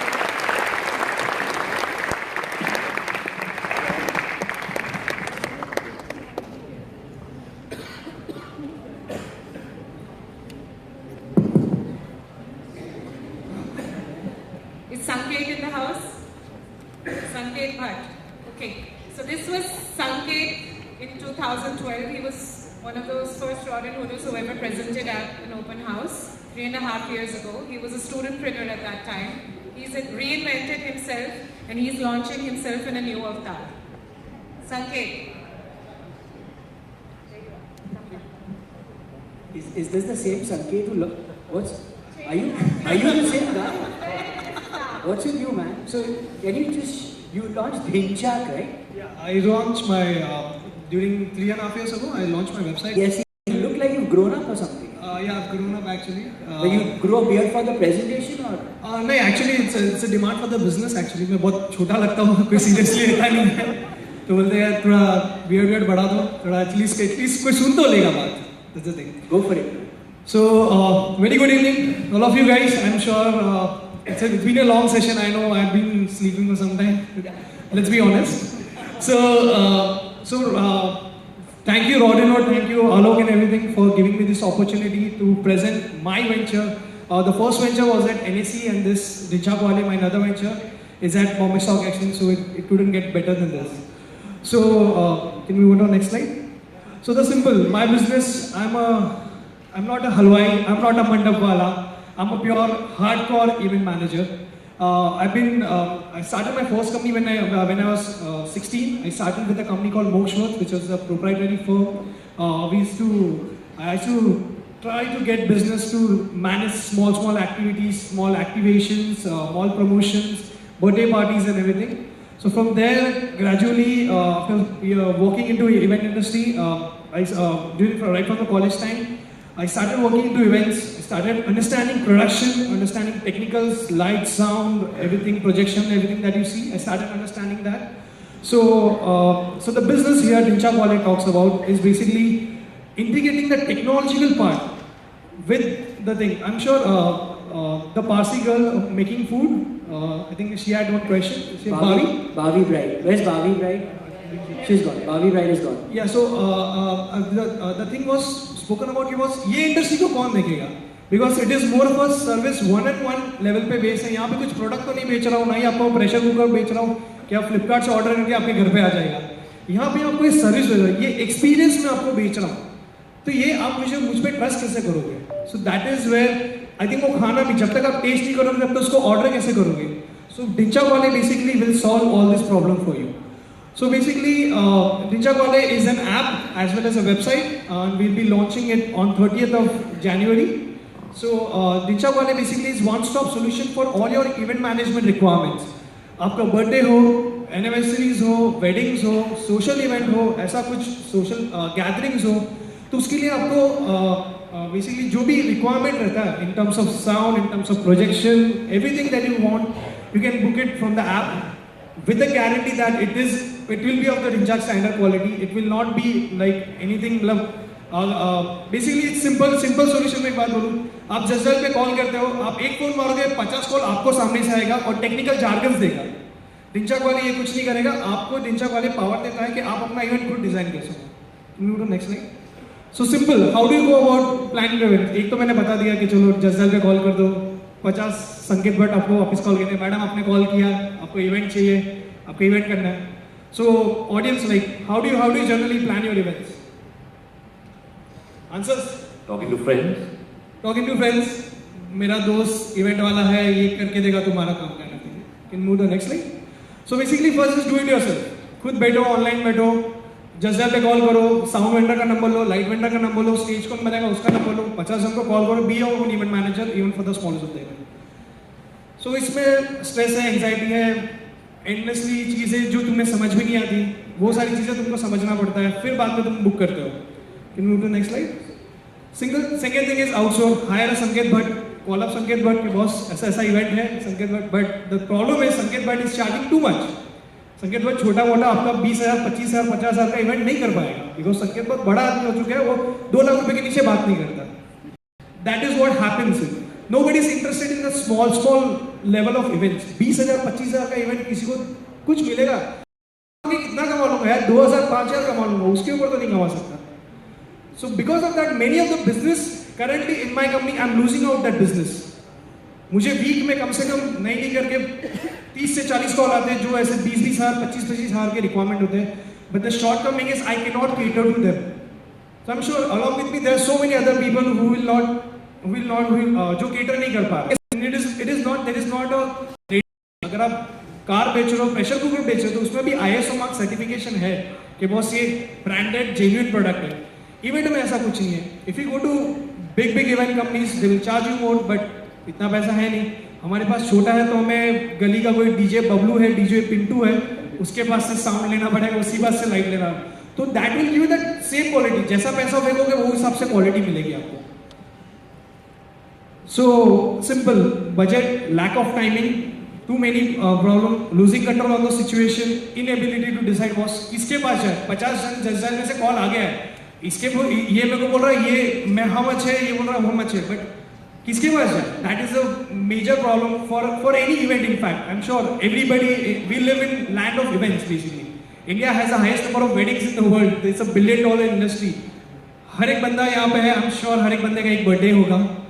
एक birthday नहीं होगा तो इतने साल के साल में आपने एक बर्थडे पार्टी तो थ्रो की होगी, right? So that is my potential business. So my solution is very simple. I'm patching the vendor as well as client under one single platform with the use of technology.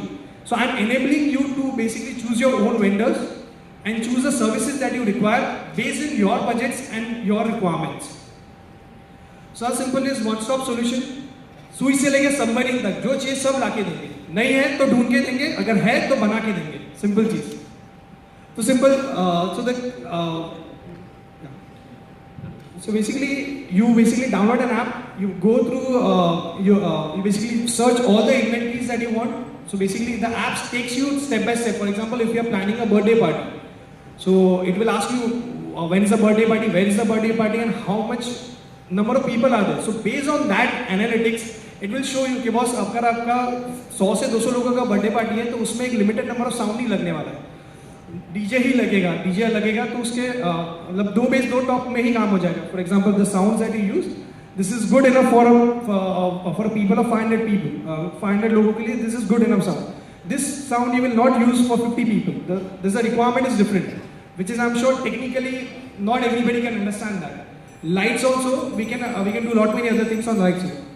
So our thing is simple, that we plan to launch the iOS version very soon. So right now we are just on the Android platform and the website platform. So on 30th of January it will be launched, and you can basically book everything that you want under event sections through this app.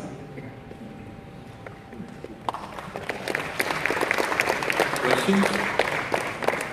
Are there any questions? We have time for exactly one question. I have a question. So, I just want to understand. Sure, please.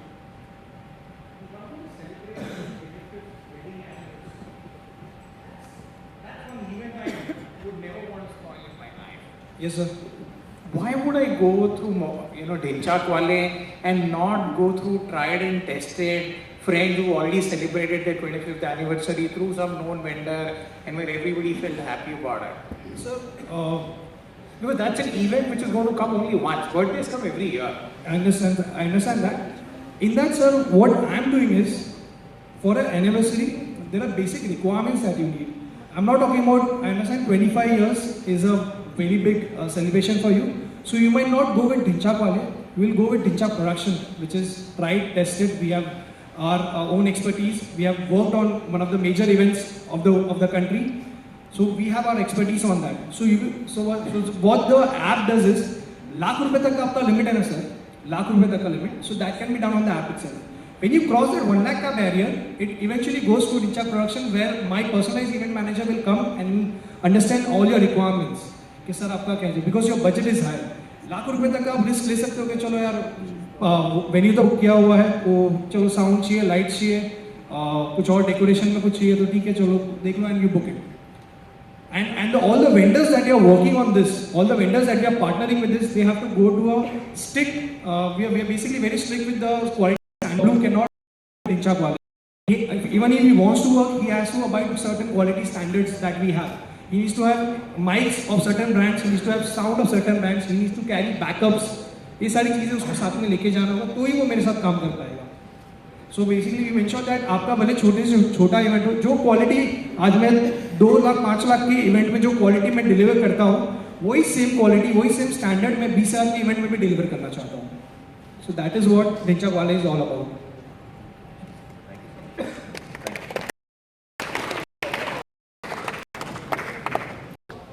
So we have Shailendra from Carmel Organics and Shailendra. Yeah. So he's also won Masterpreneur Award at CNBC, and he's come all the way from Neemuch.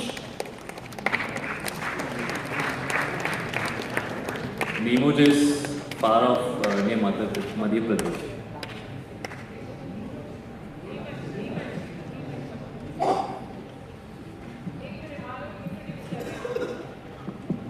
So it's Neemuch. Neemuch. And I got a call from him. What कितने महीने पहले बात की है, 3-4 महीने पहले. There was a call. I do a call every evening with an entrepreneur, and this guy was one of them. And I thought he was a great, जो भी है यार, कुछ बातचीत होगी. And the 10-minute call began 15, 20, 30, 40, 45. And I was just awestruck by the simplicity but the power of the story, right? And he said, sir, आपने नाम भी नहीं सुना होगा, मैं नीमच से बोल रहा हूँ. मैं कहा यार हम भी इंडिया में रहते हैं, नीमच हमने सुना है, इतने बुद्धू लोग नहीं हम लोग. But it's not tech, right? You're not tech guy, right? Not algorithm. Client, you're the story, I'm taking your form. You know, I said, यार ये तो हो ही नहीं सकता, मतलब you're out. And the VC said, कि Alok, you know, I got a reference that you're mentoring this guy. And I said, that would happen. I knew that would happen.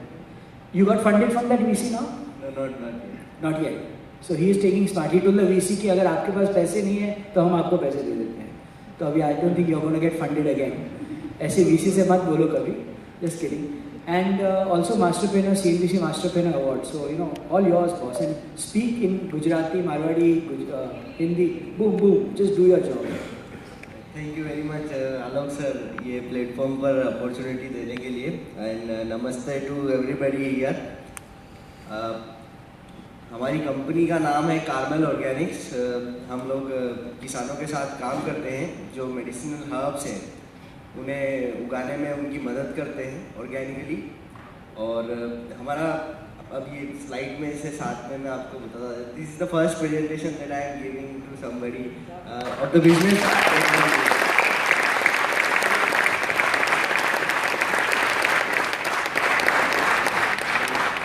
ये काम हम क्यों कर रहे हैं जो हम कर रहे हैं. इन्होंने लास्ट में कर दिया वो कि हम कौन है क्या है तो वो बाद में बताएंगे. तो किसानों को थोड़ा सा हेल्प करने के लिए कि जो फार्मर्स है, क्योंकि मेरे पापा किसान हैं और हम सारे फार्मिंग कम्युनिटी से आए हैं. सो थोड़ा पढ़ाई करने के बाद में कुछ लगा कि to do something for the farmers और थोड़ा सा ऑर्गेनिक और हर्ब्स वगैरह जो है हम हिंदुस्तान से दे पाए. क्योंकि इंडिया इतना बड़ा देश है पर आप विश्वास नहीं करोगे कि जब आप अमेरिका में जाते हो तो इंडियन हर्ब्स को रिजेक्ट कर देते हैं और इंडिया का नाम बहुत पीछे है. Even though we are producing a lot of herbs and we are having a great environment to produce the most demanded herbs in the world. तो हमने इसको एक बिजनेस अपॉर्चुनिटी की तरह लेके कुछ करने के लिए सोचा. So after my college education I started working for this and founded Carmel organics with my cofounders Rajesh Sagitla. हमने शुरू में थोड़ा मतलब तो जितने भी अभी around 20 people we are having and सारे लोग जो है फार्मिंग कम्युनिटी से हैं. सब लोग उनके या तो किसी तरह से एग्रीकल्चर से जुड़े हुए हैं और अच्छे एजुकेशनल बैकग्राउंड से है काफ़ी सारे लोग. हमने सबने मिलके और ये काम करने के लिए सोचा. तो हम फार्मर्स के साथ मिलके जो मेडिसिनल हर्ब्स है उन्हें उगाते हैं और उसके बाद उनकी प्रोसेसिंग करते हैं टू द नेक्स्ट लेवल और फिर उसकी क्वालिटी कंट्रोल के लिए वो जो हर्ब्स रहती है, इंग्रेडिएंट्स रहते हैं, उनको दुनिया की बेस्ट लेबोरेटरीज में भेज करके और उनका जो देख करके क्वालिटी कैसी है वो करके हम एक्सपोर्ट्स वगैरह करते हैं. पूरी करीब 8-10 देशों में देते हैं इंडिया के बाहर. और इंडिया में भी काफ़ी around more than 150 companies we are supplying to at the moment. अच्छा, आपने मेरे को फोन पर बोला था ना ये हर्ब वो हर्ब. अभी मैंने कभी लाइफ में हर्ब का नाम ही नहीं सुना तो मुझे पता नहीं हर्ब क्या होता है. But tell the people the name of the herb. मतलब हिंदी में जो आप बोल रहे थे ना, चलो चलेगा. Speak don't try. So herbs है जो कि because I think some people will have heard of that herb.